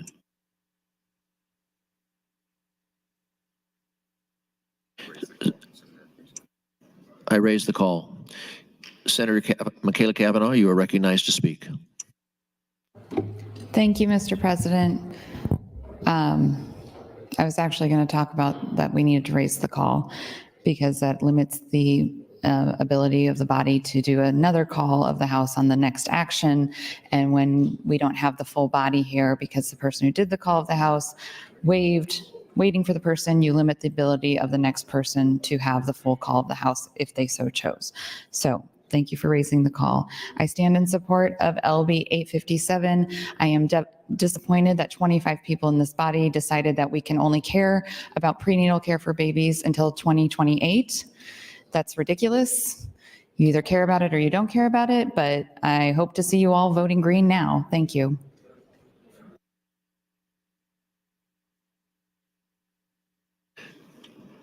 See no one left in the queue. Senator Duncan, you're welcome to close on LB 857. Thank you, Mr. President. And colleagues, thank you all for your green votes on the committee amendment. I'm not going to take too much time so we can move on to other bills today that are also important, but I do want to take a second to thank everyone that's worked incredibly hard on this. DHHS, a lot of the other stakeholders and other folks out in the world have worked with me on this. I'm not an expert in this issue, but I've certainly spent most of the interim trying to learn as much about it as I possibly can. And what I know is that if we offer more of these services, yes, we're going to save money for the state of Nebraska, which is very important, but I think the most important thing is that we're going to help moms and we're going to help babies. And I'm very encouraged by the bipartisan support that we've seen on this. I think this is a nonpartisan issue, and I think it's really encouraging that we are able to come together and support the things that really matter. So I would encourage your green vote on LB 857. Thank you.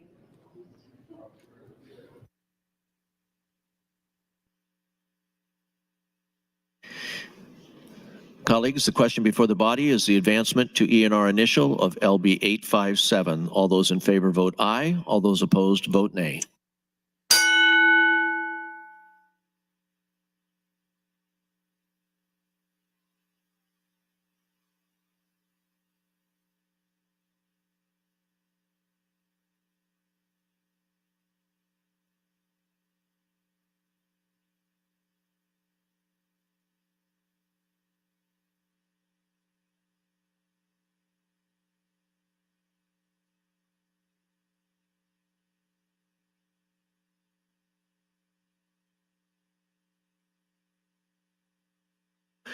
Mr. Clerk, please record.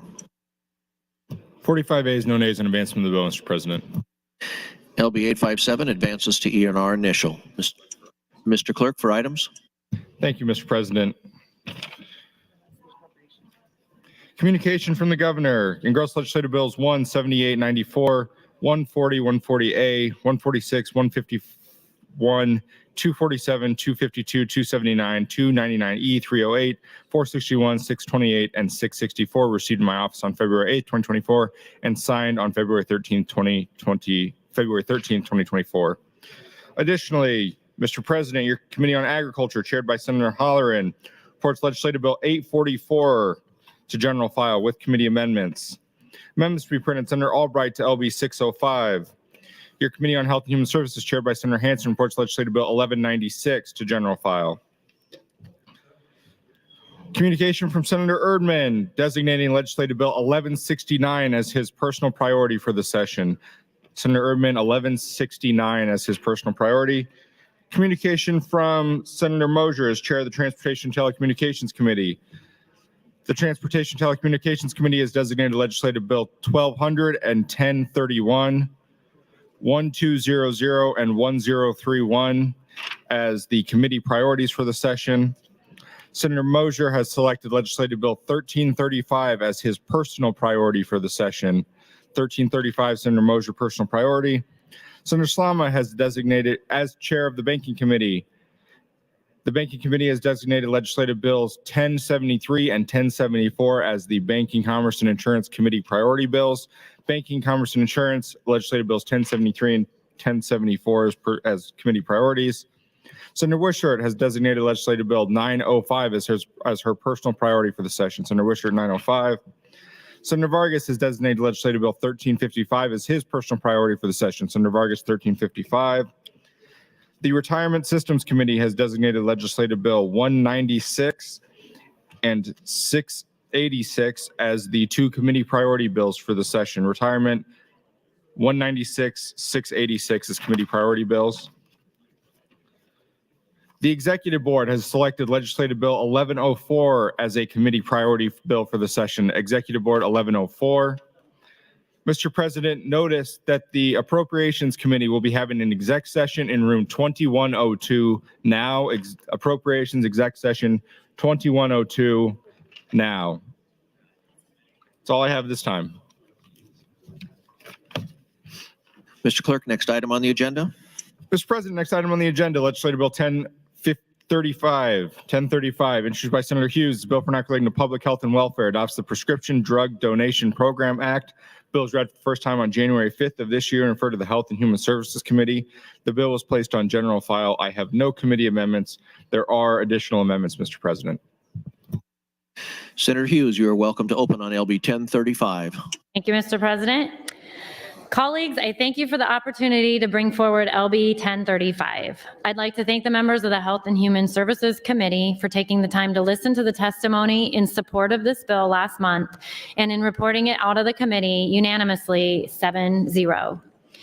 LB 1035 has a fiscal note that is a bit tough to discern, which is why I've offered FA Floor Amendment 217 and AM 2442 to clarify a few things for the next fiscal note, and I will speak more on that in a few minutes when I open on those.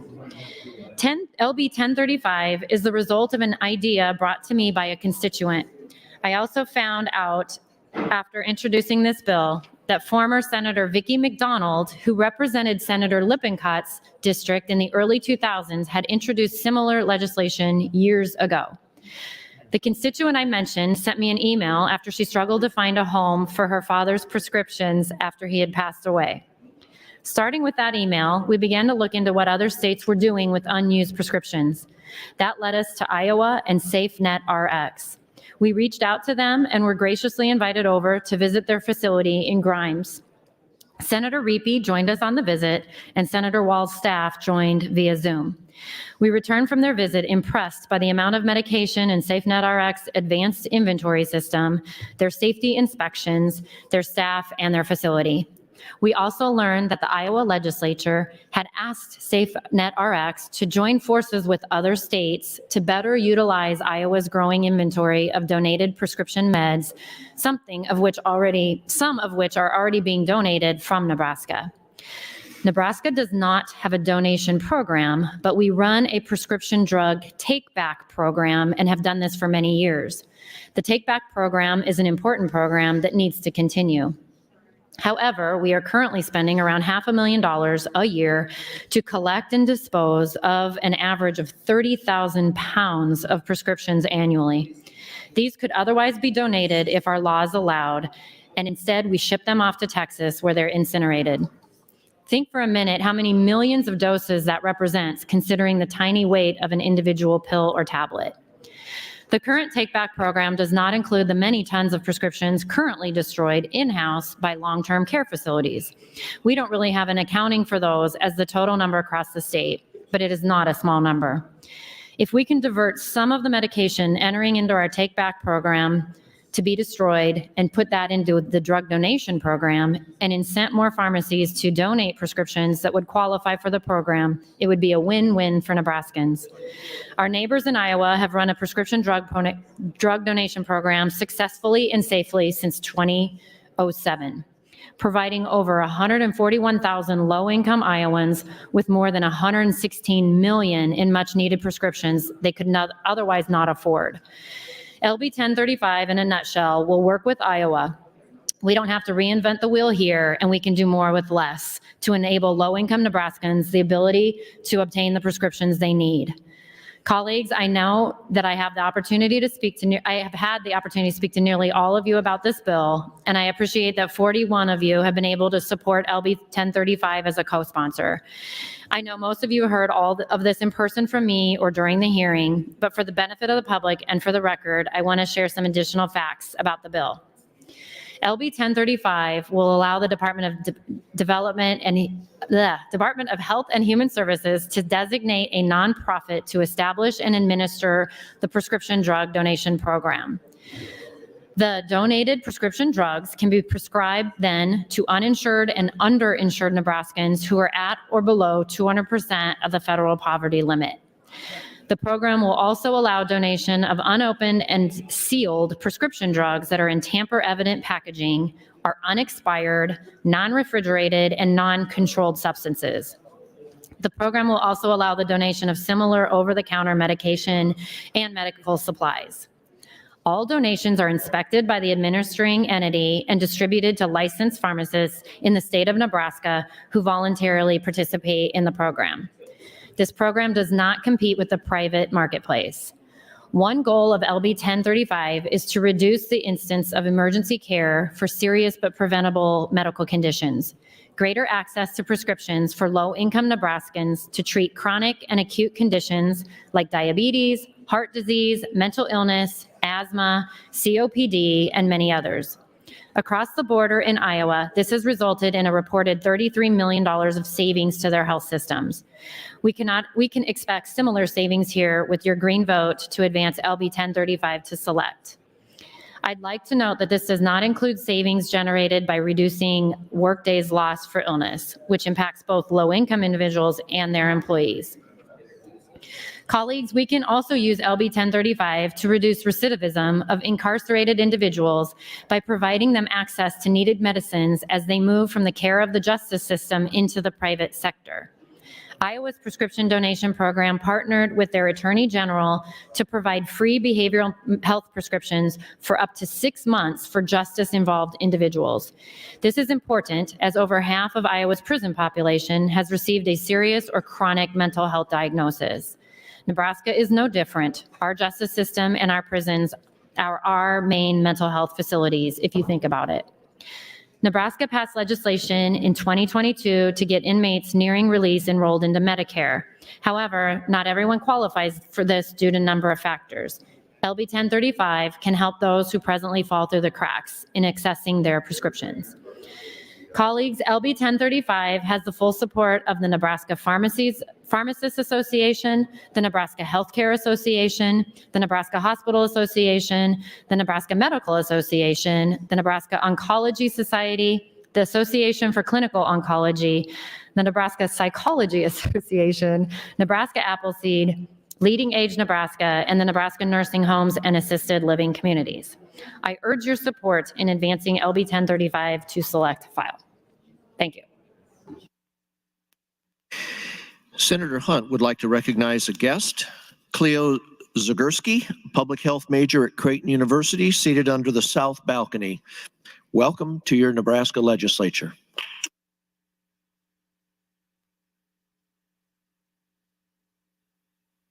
Mr. Clerk, for an amendment. Mr. President, Senator Hughes would move to amend the bill with AM 2442.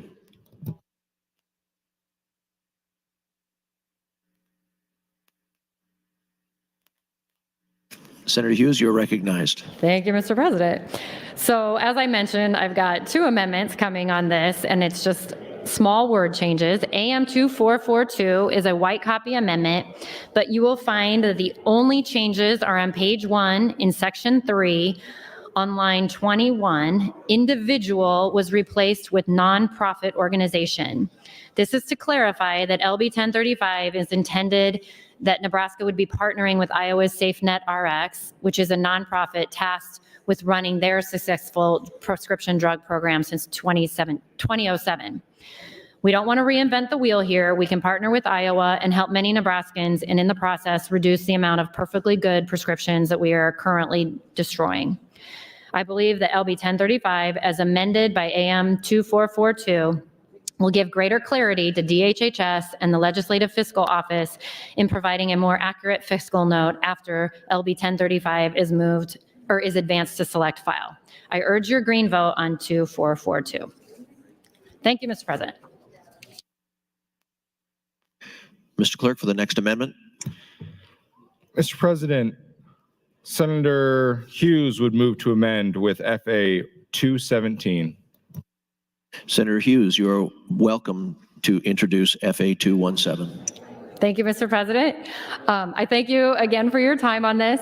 FA 217 simply strikes 3 words out of my white copy amendment to further tighten up the fiscal note.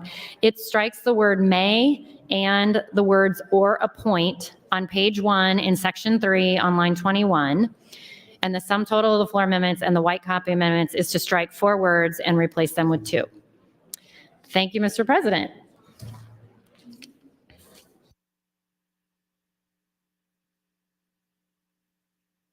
Thank you, Senator Hughes. Senator Riepe, you're recognized. Thank you, Mr. President.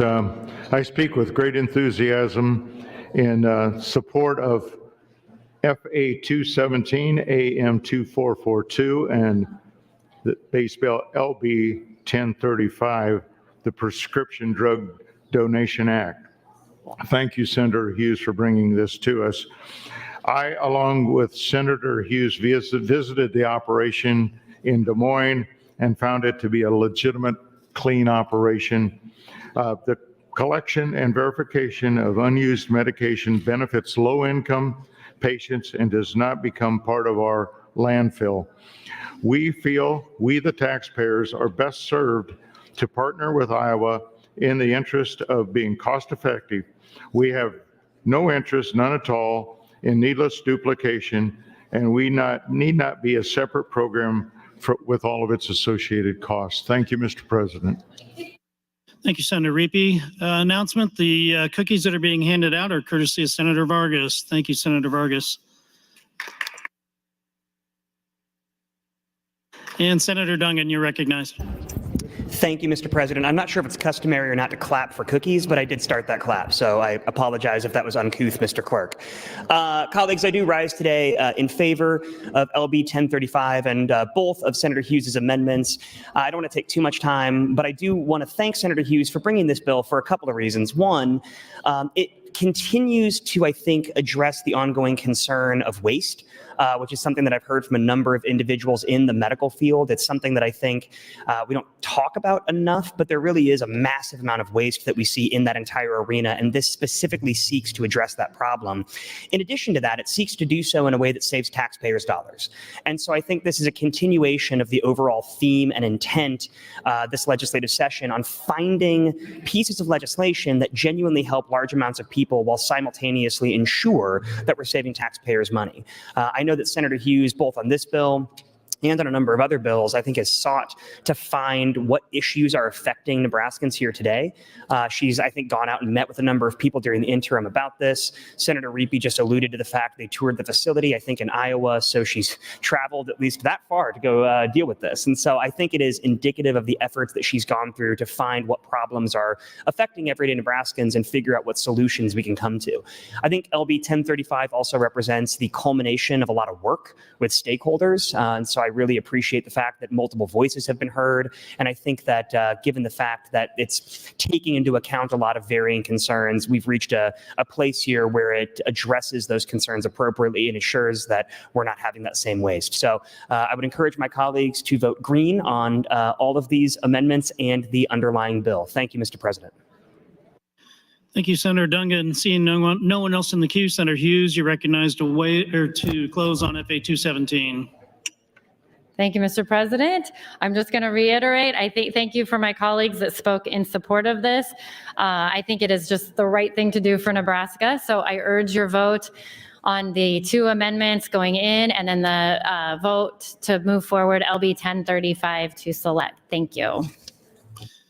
Thank you, Senator Hughes. The issue before the body is a vote on FA 217. All those in favor vote aye. All those opposed vote nay.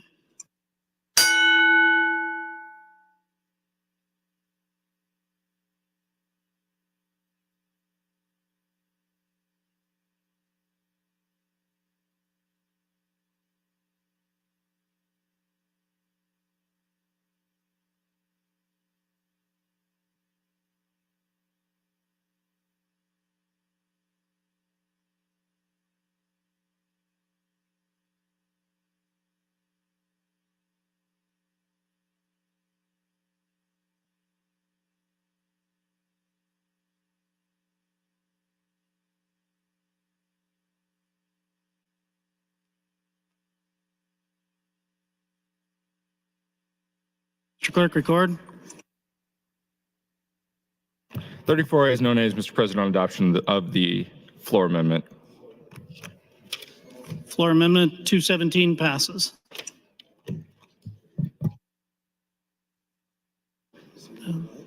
Back to consideration of AM 2442. Seeing no one in the queue, Senator Hughes, you're recognized to close. Just thinking I did that. I wave. Senator Hughes waives closing. The issue before the body is a vote on AM 2442. All those in favor vote aye. All opposed vote nay.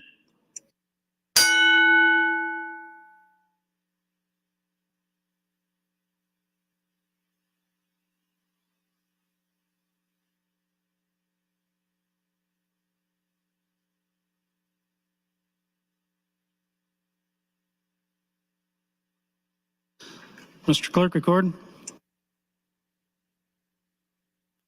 34 ayes, no nays, Mr. President, on adoption of the amendment. AM 2442 advances.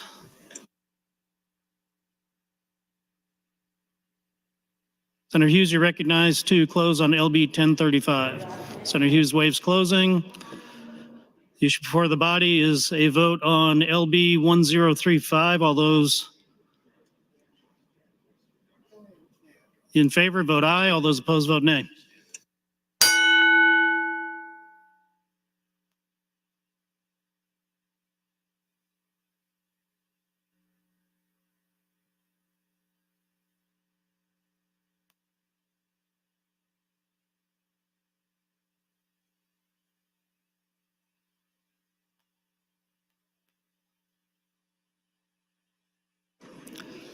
Mr. Clerk, record. 34 ayes, no nays, Mr. President, on advancement of the bill. LB 1035 advances to ENR. Mr. Clerk, next item. Mr. President, if I could, an announcement. Senator Riepe has designated Legislative Bill 1109 as his personal priority bill for the session. Senator Riepe, 1109, personal priority bill.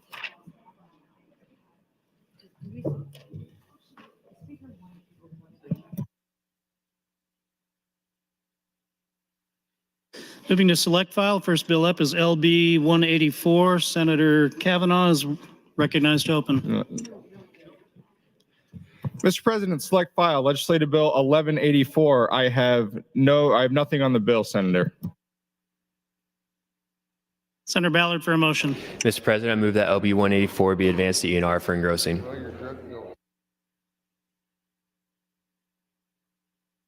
Colleagues, you've heard the motion. All those in favor say aye. Any opposed, nay. It is advanced. Mr. President, next item, select file Legislative Bill 307. First of all, Senator, I have E&R amendments. Senator Ballard for a motion. Mr. President, I move the E&R amendments to LB 307 be adopted. Question before the body is the adoption of the E&R amendments. All those in favor say aye. All opposed say nay. They are adopted. Mr. Clerk. Mr. President, amendment. Senator Arch would move to amend LB 307 with AM 2380. Senator Arch to open. Thank you, Mr. President. Well, I want to start before I get into the details of the amendment, first of all, by kind of going back and explaining why I stand in favor of this bill as the amendment will read here in a second. First of all, this is not a mandate. That was important to me. And I think that the CDC evidence is pretty clear. We're certainly not the first state to do something like this. My understanding is there's 45 other states that have adopted this kind of a program in their state. So we're certainly not the first state to do this. There has been plenty of evidence out there now on the benefit of the SSP program. And so that gives me some comfort as well. There is no evidence that this increases drug use. And it is 5 times more likely to enter drug treatment as if you are participating in a program like this.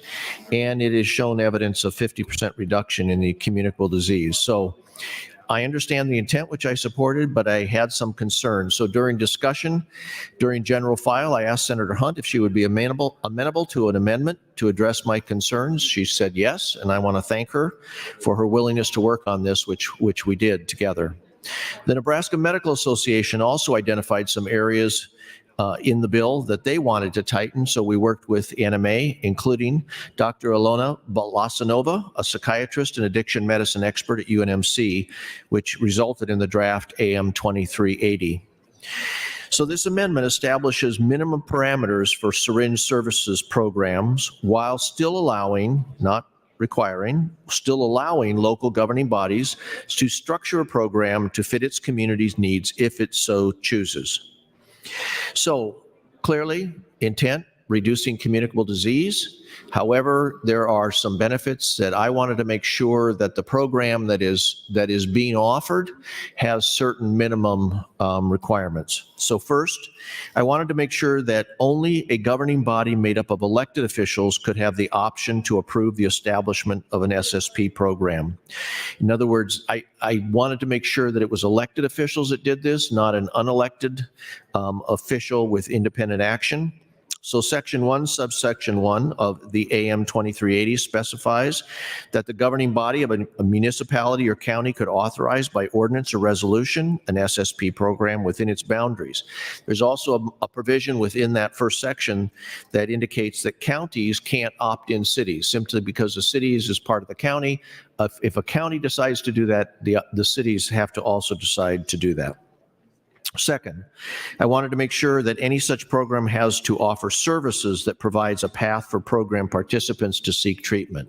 This was very important to me because the benefit of doing this is not only the reduction of communicable disease, but having that individual that is struggling with addiction stand in front of a program that can help them with other issues. So subsection 2 of the amendment specifies that at a minimum, an SSP must, number 1, conduct a needs assessment of the participant, provide access to sterile syringes, needles, and other objects to reduce the risk of disease transmission or other harm, provide for the safe disposal of syringes, needles, and other equipment, provide referral information and educational materials regarding substance use disorder prevention and treatment. Again, 5 times more likely to seek treatment if they are a participant in this program. We got to make sure that the referral information and education is available to them to benefit from that. Next, provide information for participants to reduce injection and overdose risks. Next, provide naloxone or information on where to obtain, this is Narcan, which is available over the counter, where to obtain that.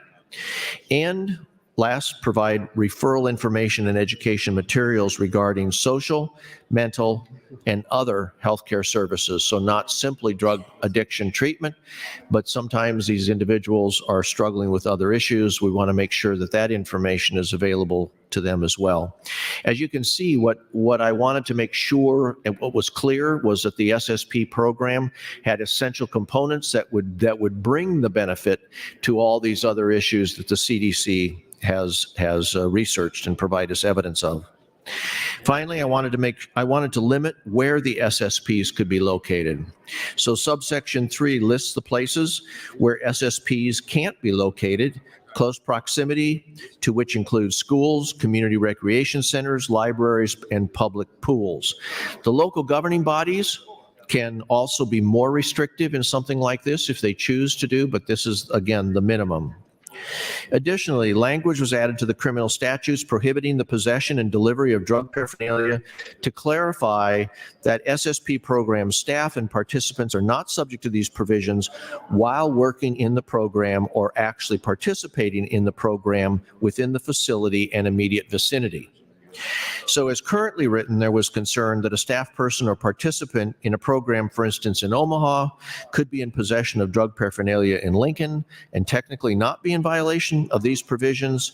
So the exception here applies to that program at that location.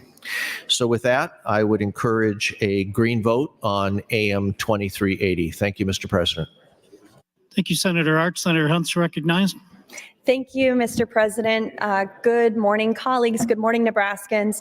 I want to thank Speaker Arch for his collaboration on this amendment. And what I really need to do is thank our staff, honestly. We're all working on so many different bills and so many different issues on the floor and in the work that we do. And our staff really rose up and communicated and worked with Speaker Arch and I, and also stakeholders, as Speaker Arch mentioned in his introduction, to make sure that we have an amendment that basically codifies best practices for SSPs. This is a bill that my constituents have told me since I got elected, since I was campaigning, honestly, mattered to them so much and touched on an issue that is touching all of your districts, that is affecting all of your constituents. As opioid abuse has increased in Nebraska, we have been leaders in our state in cutting back on addiction, on treatment, on making sure that people are getting resources that they need in all of our communities, even in, the most rural parts of the state. And Nebraska has been a leader nationally on that, thanks in no small part to Senator John Keane, especially Senator Sarah Howard, who, really kind of made the blueprint for us to do that when a lot of this was rising up in the last decade around this country. And this bill, LB 307, as amended by AM 2380, is going to just take us even further along as leaders in the country on this issue. I've got no problem with this amendment. It codifies best practices. It basically makes the bill do what I always intended it to do. It's a great thing. It was informed by the Director of Addictions Education at UNMC, who is also an assistant professor in psychiatry at UNMC. And we've spoken a lot in the past about wanting policy to be informed by experts. And what we have here is a solid bill. It's a solid amendment. I again want to thank our staff. I want to thank Senator Erdman for his enthusiasm around this issue. Thank Speaker Arch for being willing to compromise, and appreciate the green vote today. Thank you, colleagues. Thank you, Senator Hunt. Seeing no one else in the queue, the question before the body is the Senator Arch to close. Thank you, Mr. President. So with this amendment, I have reached a place where I do support this. I think this is dealing with reality, as I said, when the bill came to the floor for the general file. I said, this is reality. We all would like to see drug abuse go away. It's a scourge. It is very difficult for the individual who is struggling with it, for the society who is trying to deal with it as well. It is something we would like to see go away. it is not going to go away. It is something we have to deal with and recognize. And I believe that this program can reduce communicable disease. It can also provide a place where someone can go and receive this referral information that is very necessary. With these guardrails in place, I fully support AM 2380 and LB 307. Thank you, Mr. President. Thank you, Senator Arch. The question for the body is the adoption of Amendment 2380. All those in favor vote aye. All opposed vote nay.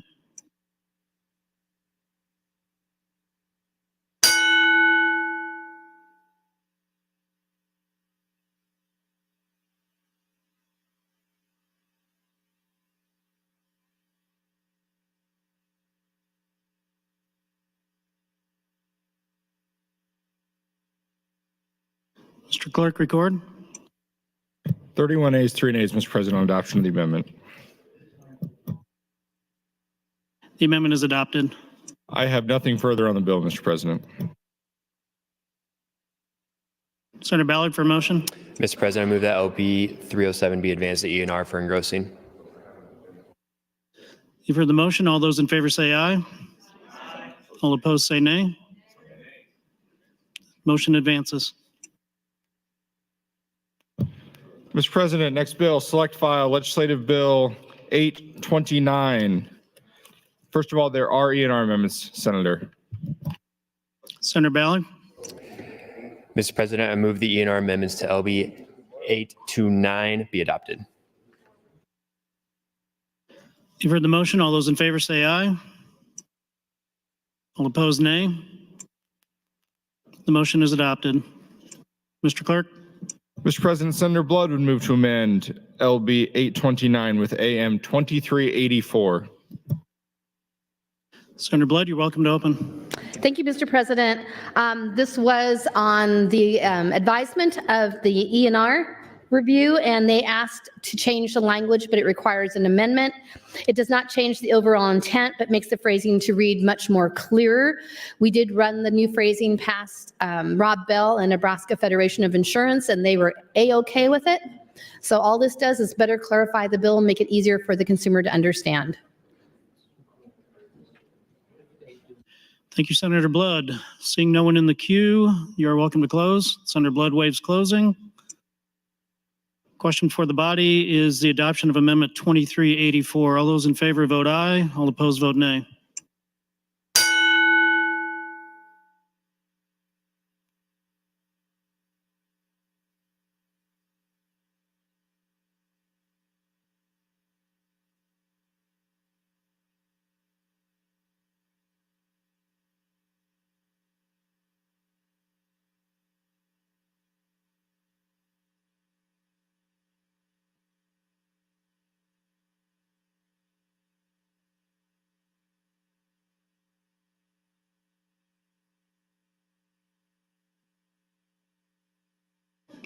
Mr. Clerk, record. 25 ayes, 4 nays, in adoption of the amendment, Mr. President. The amendment is adopted. I have nothing further on the bill, Senator.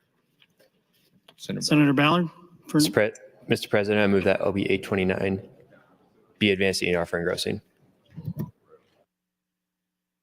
You've heard the motion. All those in favor vote aye. Say aye. All opposed say nay. The bill is advanced. Mr. President, next item, select file Legislative Bill 102.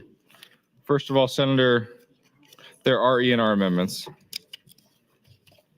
Senator Ballard for motion. Senator Ballard. Mr. President, I move the E&R amendments to LB 102 be adopted. You've heard the motion. All those in favor say aye. All opposed say nay.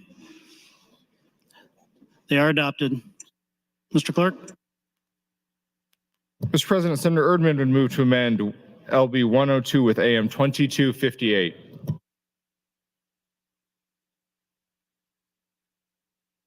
Senator Erdman, to open on your amendment. Thank you, Mr. President. Good morning. Very similar to the requirement or the request that Senator Blood made, E&R had spoken to me about some of the amendments that needed to be made by them, but it was more than they felt comfortable with. And so I'm going to highlight a few of the things that they wanted to change. And so they asked me to adopt this amendment. And so I did. And so I'll just highlight those. But this is a bill to update the land surveyor statute that haven't been updated since 1987.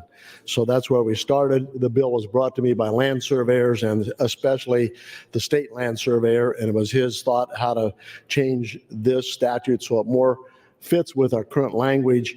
And so what the amendment does, it changes the word registration to license. It also amends and harmonizes the title of land surveyor profession throughout the bill using the definition professional land surveyor. The amendment changes the word registration number to license number. And there was a question about how much it costs to start or initiate a license, and we cleared that up. The initial cost is $300, renewal is $200. And then last but not least, it changes the beginning date from 24 to 25. And that's what the amendment does. Thank you. Thank you, Senator Erdman. Senator Frederickson would like to recognize 35 members of the League of Women Voters in the North Balcony. Please stand and be recognized.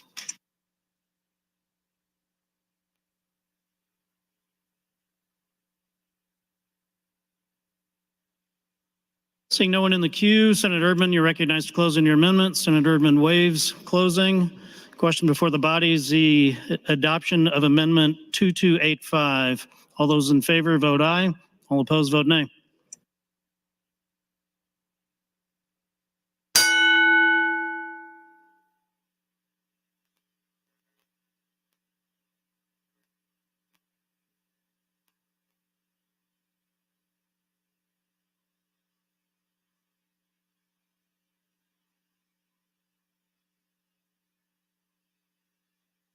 Mr. Clerk, record.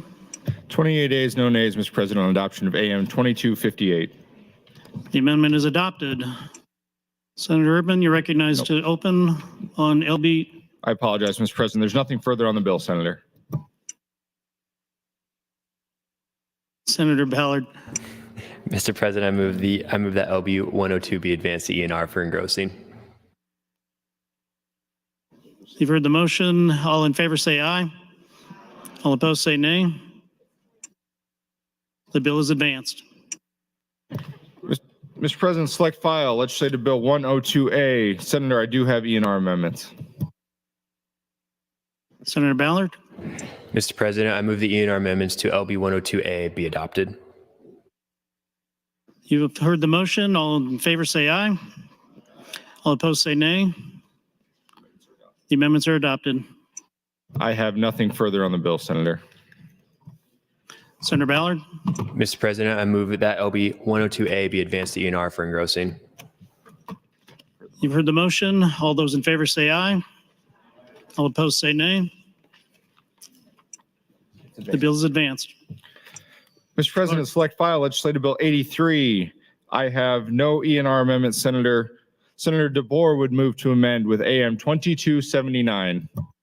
Senator DeBoer, you recognized open on your amendment. Thank you, Mr. President. Good morning, colleagues. You may remember our extended debate on LB 83 on general file, and I am very hopeful that today is quite a bit shorter. But as a brief refresher, LB 83 is the Uniform Community Property Disposition at Death Act. The act provides guidance to Nebraska trustees, judges, and estate administrators on how to deal with the distribution of community property at death. Nebraska is not a community property but when individuals who have property originating in community property states pass away in Nebraska, it's important that we have procedures in place for how to handle that community property. AM 2279 came as a result of the ENR initial review process. ENR identified a conflict which needed to be addressed and is outside of the purview of an ENR amendment. The issue is that Section 16, which makes a change to 24-517, provides for concurrent original jurisdiction between county court and district court for matters arising under this act. However, subdivision 1 of 24-517 provides for the county court to have exclusive original jurisdiction on all matters relating to decedent's estates. So after consultation with experts in the field, we came to the language provided at AM 2279.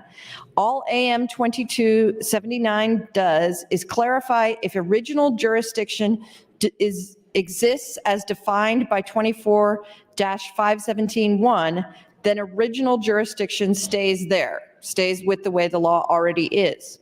However, if 24-517-1 does not apply, then the concurrent original jurisdiction can exist. I'm happy to answer any questions and respectfully request your vote green on AM 2279. Thank you, Senator DeBoer. Seeing no one else in the queue, you're recognized to close on your amendment. Senator DeBoer waives closing. Question before the body is the adoption of Amendment 2279. All those in favor, vote aye. All opposed, vote nay.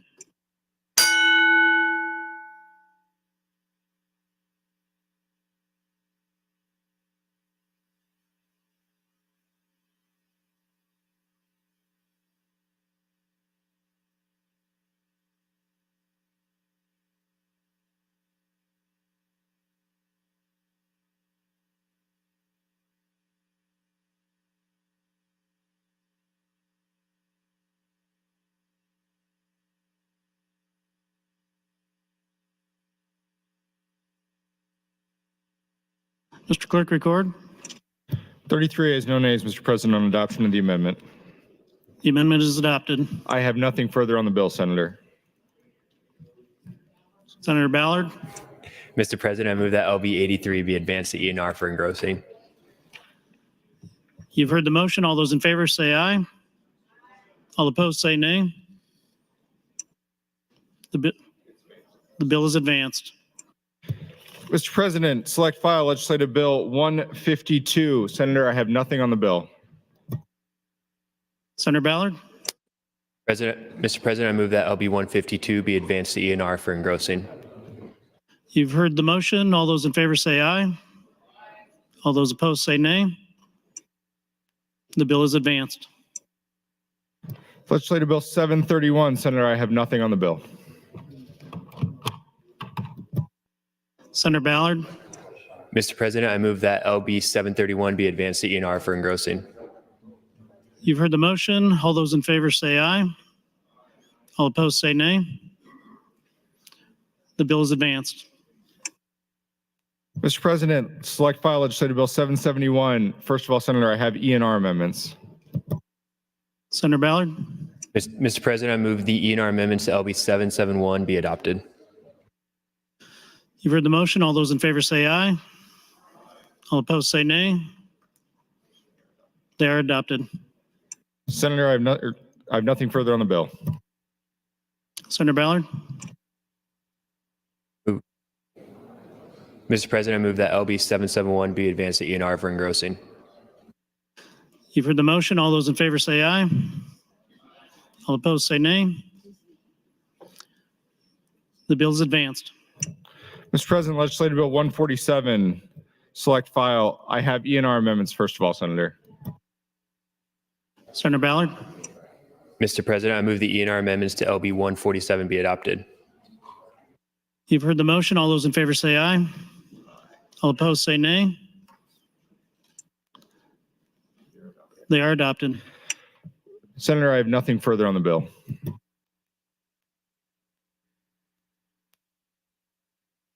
Senator Ballard for a motion. Mr. President, I move that LB 147 be advanced to ENR for engrossing. You've heard the motion. All those in favor say aye.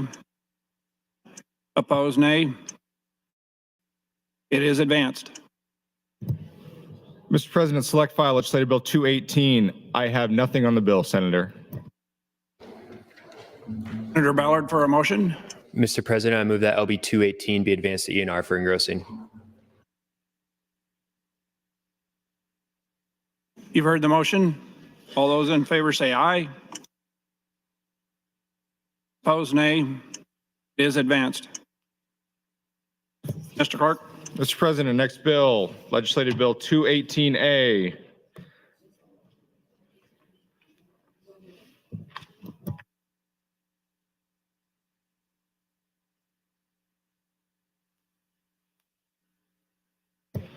Mr. President, Legislative Bill 218A. I have no ENR amendment. Senator Ibaugh would move to amend with AM 2505. Senator Ibaugh, you're recognized to open. Thank you very much, Mr. President. What this amendment will do is reduce the amount of the requested amount from the 6 million to the 3 million. It's in consideration for our budgetary restraints right now. And so I would just ask for everyone's vote to reduce the amount to 3 million.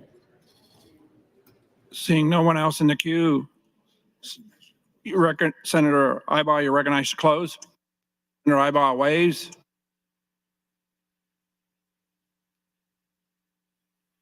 The question before the body is the adoption of AM 2505. All those in favor vote aye. All those opposed vote nay.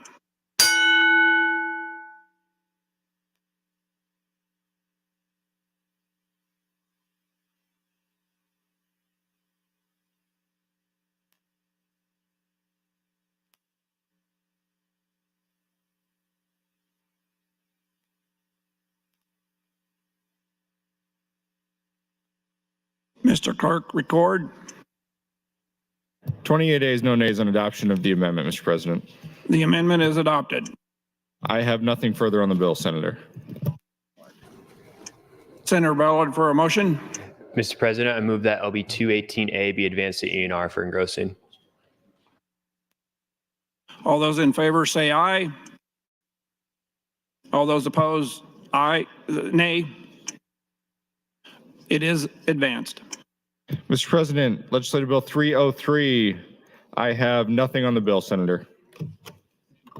Mr. Ballard for a motion. Mr. President, I move that LB 303 be advanced to ENR for engrossing.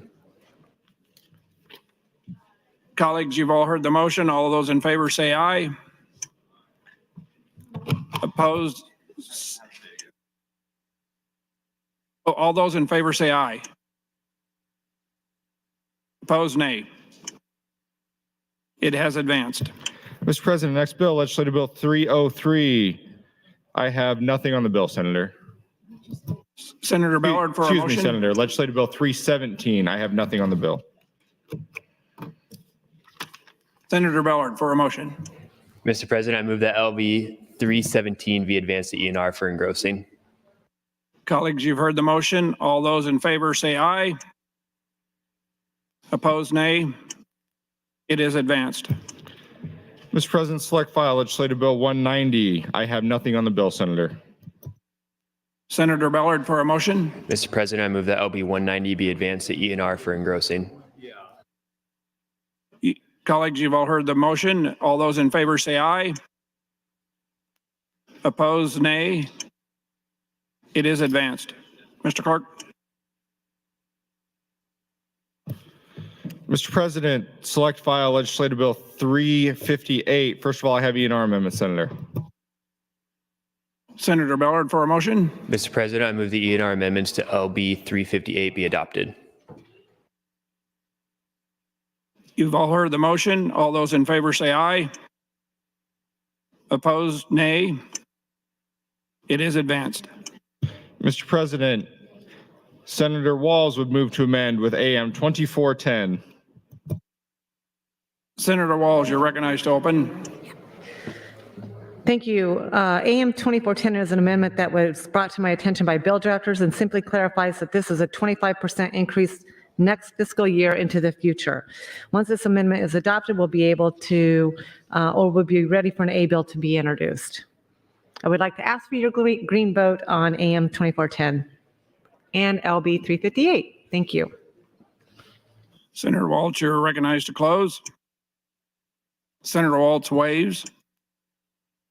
The question before the body is the adoption of AM 2410. All those in favor vote aye. All those opposed vote nay.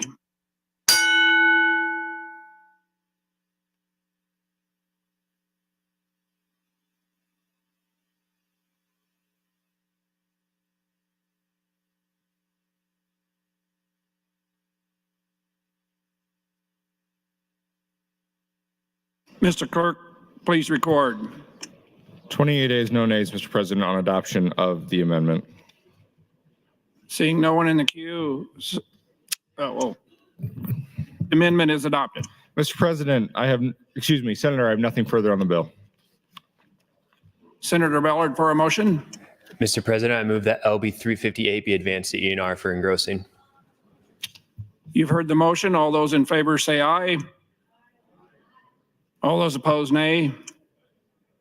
It is advanced. Mr. President, select file Legislative Bill 130. I have E&R amendments, first of all, Senator. Senator Ballard for a motion. Mr. President, I move the E&R amendments to LB 130 be adopted. Colleagues, you've heard the motion. All those in favor say aye. Opposed, nay. It is advanced. It is adopted. Mr. Senator, I have nothing further on the bill. Senator Ballard for a motion. Mr. President, I move that LB 130 be advanced to E&R for engrossing. Colleagues, you've heard the motion. All those in favor say aye. Opposed, nay. It is advanced.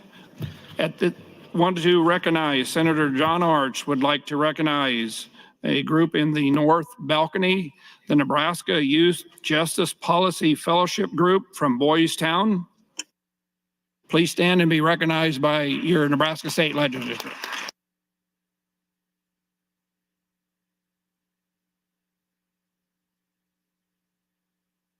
Mr. Clerk.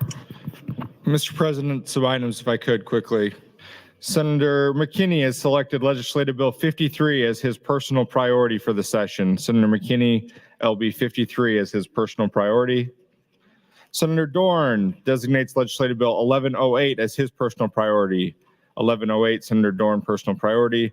And notice of committee hearing from the Judiciary Committee. That's all I have this time.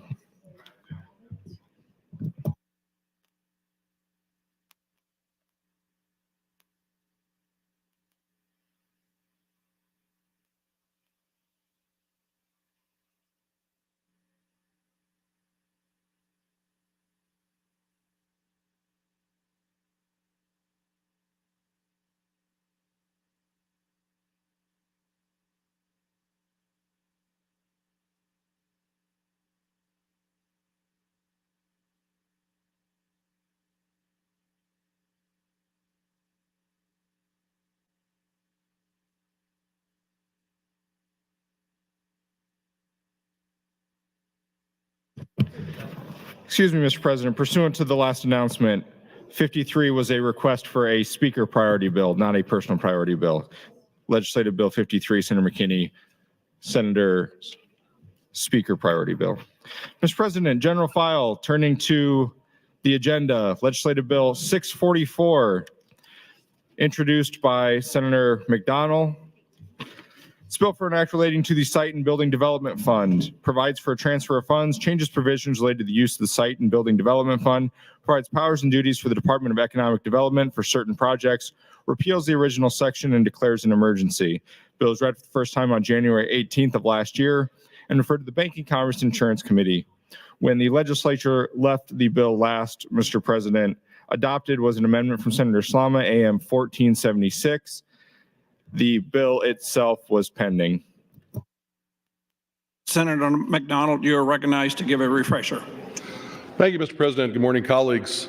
During the process of introducing LB 644, and as was just mentioned, Senator Slama's amendment of 1476 became the bill. And in the discussion about megasites, a lot of good feedback. The support of, I believe, megasites are there. Of course, it's coming down to the dollars. And right now, we're looking at a fiscal note of 80 million over 2 years for a total of 160 million, excuse me. So working with Senator Clements, Senator Slama, Senator Jacobson, trying to make sure that we still move forward, that we put our state in a position to be competitive for around the country is what would be something that we could agree upon. And working with the chamber, having discussions with them, can we have a study on where those mega sites and all sites potentially could be in the state of Nebraska? Following the amendment of 1476 from Senator Slama, And can we do that for less than $500,000? Time. And can we get that? That was your time for the refresher. Oh. Senator Slama, you're recognized to speak.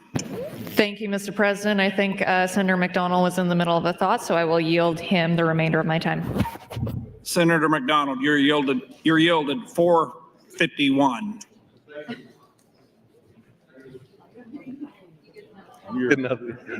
Thank you, Mr. President. So back to where I stopped. So the compromise we're looking at, and we have this language in bill drafters, we're waiting for it.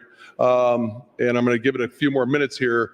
But what we'd like to try to do is move this to select, knowing that we have a compromise with Senator Clements, Senator Slama, and Senator Jacobson and myself to say that we would not spend more than $500,000 on a study that would have to be completed by December of 2024, and that would list the number of mega sites that potentially could be put in throughout our state, east, west, north, south, and the dollar amount that would be needed to develop those mega sites, and then potentially the dollar amount that would be needed from the state of Nebraska. So that's where we are at this point. Again, waiting for the amendment. If not, I'm asking to move on to select file, knowing that the amendment is something that I fully support, and the maximum the fiscal note would be is $500,000. Thank you, Mr. President. Thank you, Senator Slama and Senator McDonald. Senator McDonald, you are next in the queue. Senator McDonald waves. Senator Jacobson, you are next in the queue to speak. Thank you, Mr. President. I just want to reiterate to everyone that I think this is a good compromise to try to figure out exactly how to make this program work. We think this is a good bill, that it would be a good program. I appreciate Senator Clements' concerns about funding. It's a big fiscal note, but I think being able to come back now, do a study, fund it with enough money to be able to do an appropriate study. I want to remind everyone that these dollars would be distributed across the entire state. This would not be limited to just Omaha or Lincoln. And so that was part of my priority bill last year. That was the reason for my priority designation. I think that Senator McDonald and Senator Slama have worked in good faith to be able to make this a great bill and a good program. I think it does make sense that we do a study, determine exactly what we want to accomplish, be able to come back next year and be able to see what we've got available for funding.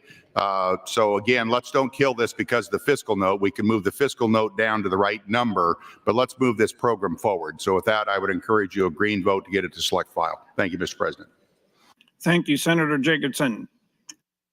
Senator Erdman, you're recognized to speak. Thank you, Mr. President.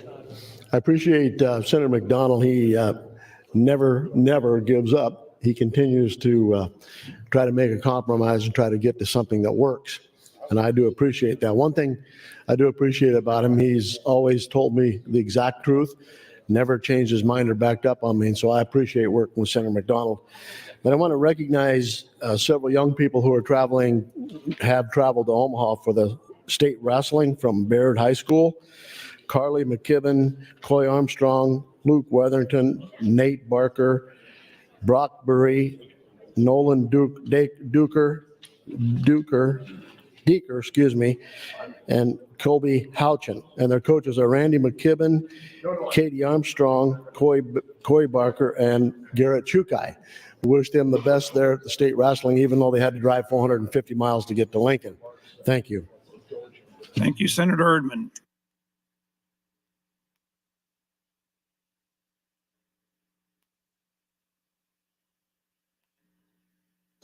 Senator McDonald, you're recognized to close.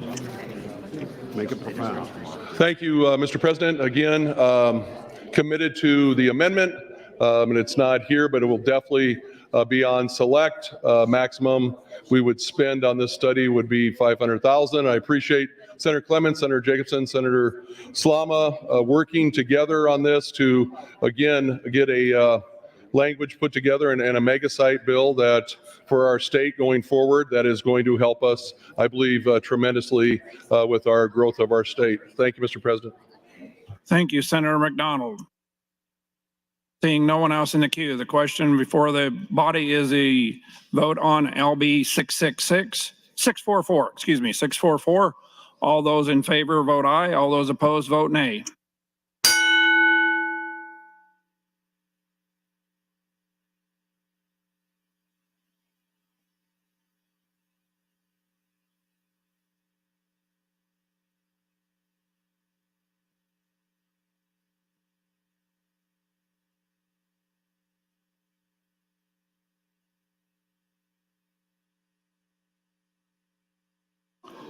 There has been a request to place the House under call. The question is, shall the House go under call? All those in favor vote aye. All those opposed vote nay.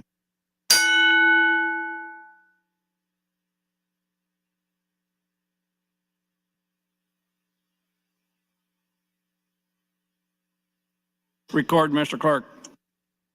23 ayes, 1 nay to place House under call, Mr. President. The House is under call. Senators, please record your presence. Those unexcused senators outside the chamber, please return to the chamber and record your presence. All unauthorized personnel, please leave the floor. The House is under call.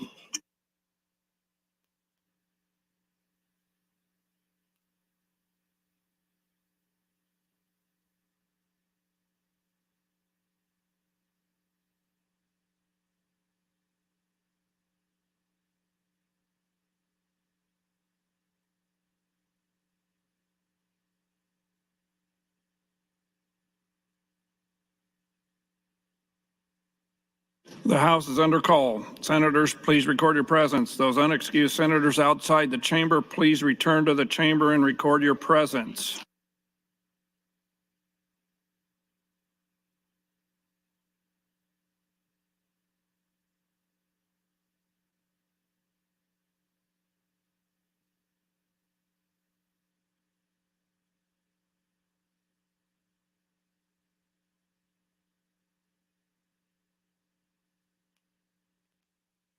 Senator McKinney, Senator Bostar, Senator Hughes, Senator Duncan, the House is under call. Please return to the chamber and record your presence.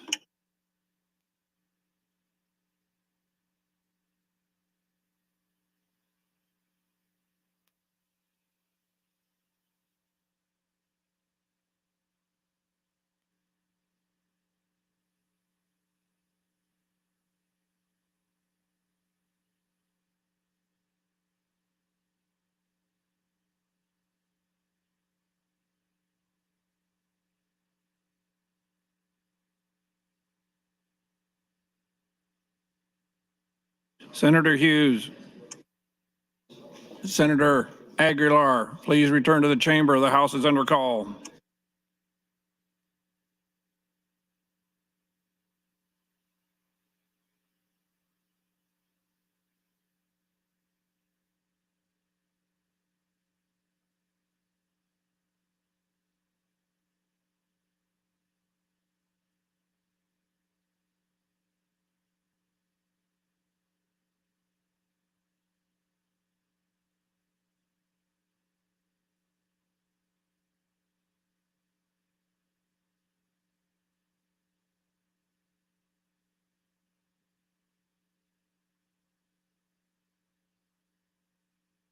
Senator Hughes, Senator Aguilar, please return to the chamber. The House is under call.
All members are now present. Senator McDonald, there was a vote open. Will you accept call-ins? We are now accepting call-ins. Senator Bostelman, voting yes. Senator Dungan, voting yes. Senator Armendariz, voting yes. Senator Bostar, voting yes. Senator Dover, voting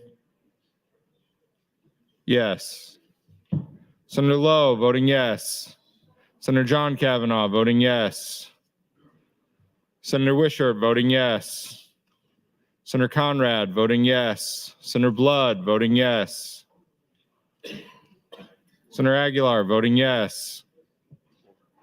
Senator Mosier, voting yes. Senator DeBoer, voting yes. Senator Ibaugh, voting yes. Senator Hughes, voting yes. Senator Merman, voting yes. Senator Frederickson, voting yes. Senator Arch, voting yes. Senator Von Gillern, voting yes. Senator Hunt, voting yes. Record. Mr. President, the vote is 41 ayes, 1 nay on advancement of the bill. The bill is advanced. Raise the call. Mr. Clerk, next item. Mr. President, next item, General File Legislative Bill 895, introduced by Senator Sanders. It's a bill for an act relating to the Nebraska National Guard. Changes incentive payment provisions relating to recruitment and retention and repeals the original section. Bill was read for the first time on January 3rd of this year and referred to the Government, Military, and Veterans Affairs Committee. That committee placed the bill on general file. There are no committee amendments, Mr. President. Senator Sanders, you're recognized to open. Thank you. Good morning, Mr. President. I am introducing LB 895, which will update existing law authorizing the adjunct general to allow payments for enlistment and reenlistment into the Nebraska National Guard. Nebraska has consistently ranked as one of the top states for retaining military personnel. However, they lack success in recruitment. This bill merely updates an existing statute, Nebraska Revised Statute 55-157-.03, that has existed since 1978. LB 895 is designed to allow greater flexibility to the adjunct general to design a recruiting program for Nebraska. It does not create any program or mandate or any program. The federal government has a number of programs that provide for enlistment and retention bonuses. Likewise, there have been officer bonuses available for those choosing to go through Officer Candidate School or a Reserve Officer Training Corps, the ROTC program. Unfortunately, these programs often have not been successful in Nebraska nor in multiple other states. In response, multiple states have created state-level recruiting programs, which vary depending on each state. For example, Minnesota offers a state-level $20,000 bonus for joining its National Guard. Indiana offers referral payments to individuals such as existing service members, teachers, coaches, and others for referring individuals who sign up and ship to basic training. Such programs are new and rapidly developing. The efforts in these two states have proven successful. LB 895 does not have a cost associated with it at this time. This bill just expands on existing statutory authority to allow the adjunct general to study what is being done in other states.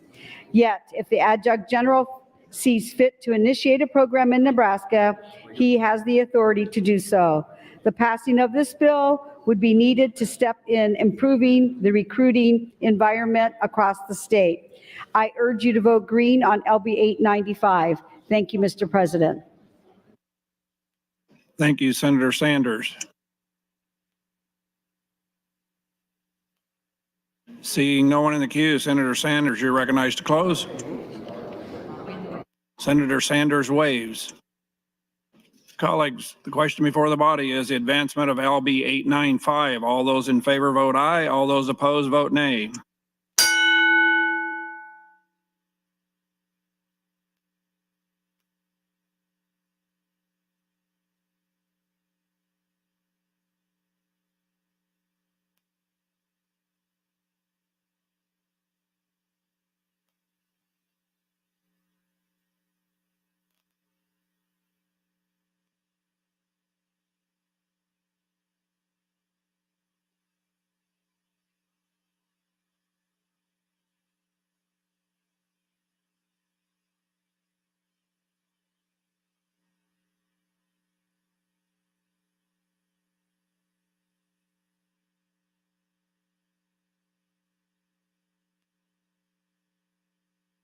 Have all of you voted that care to?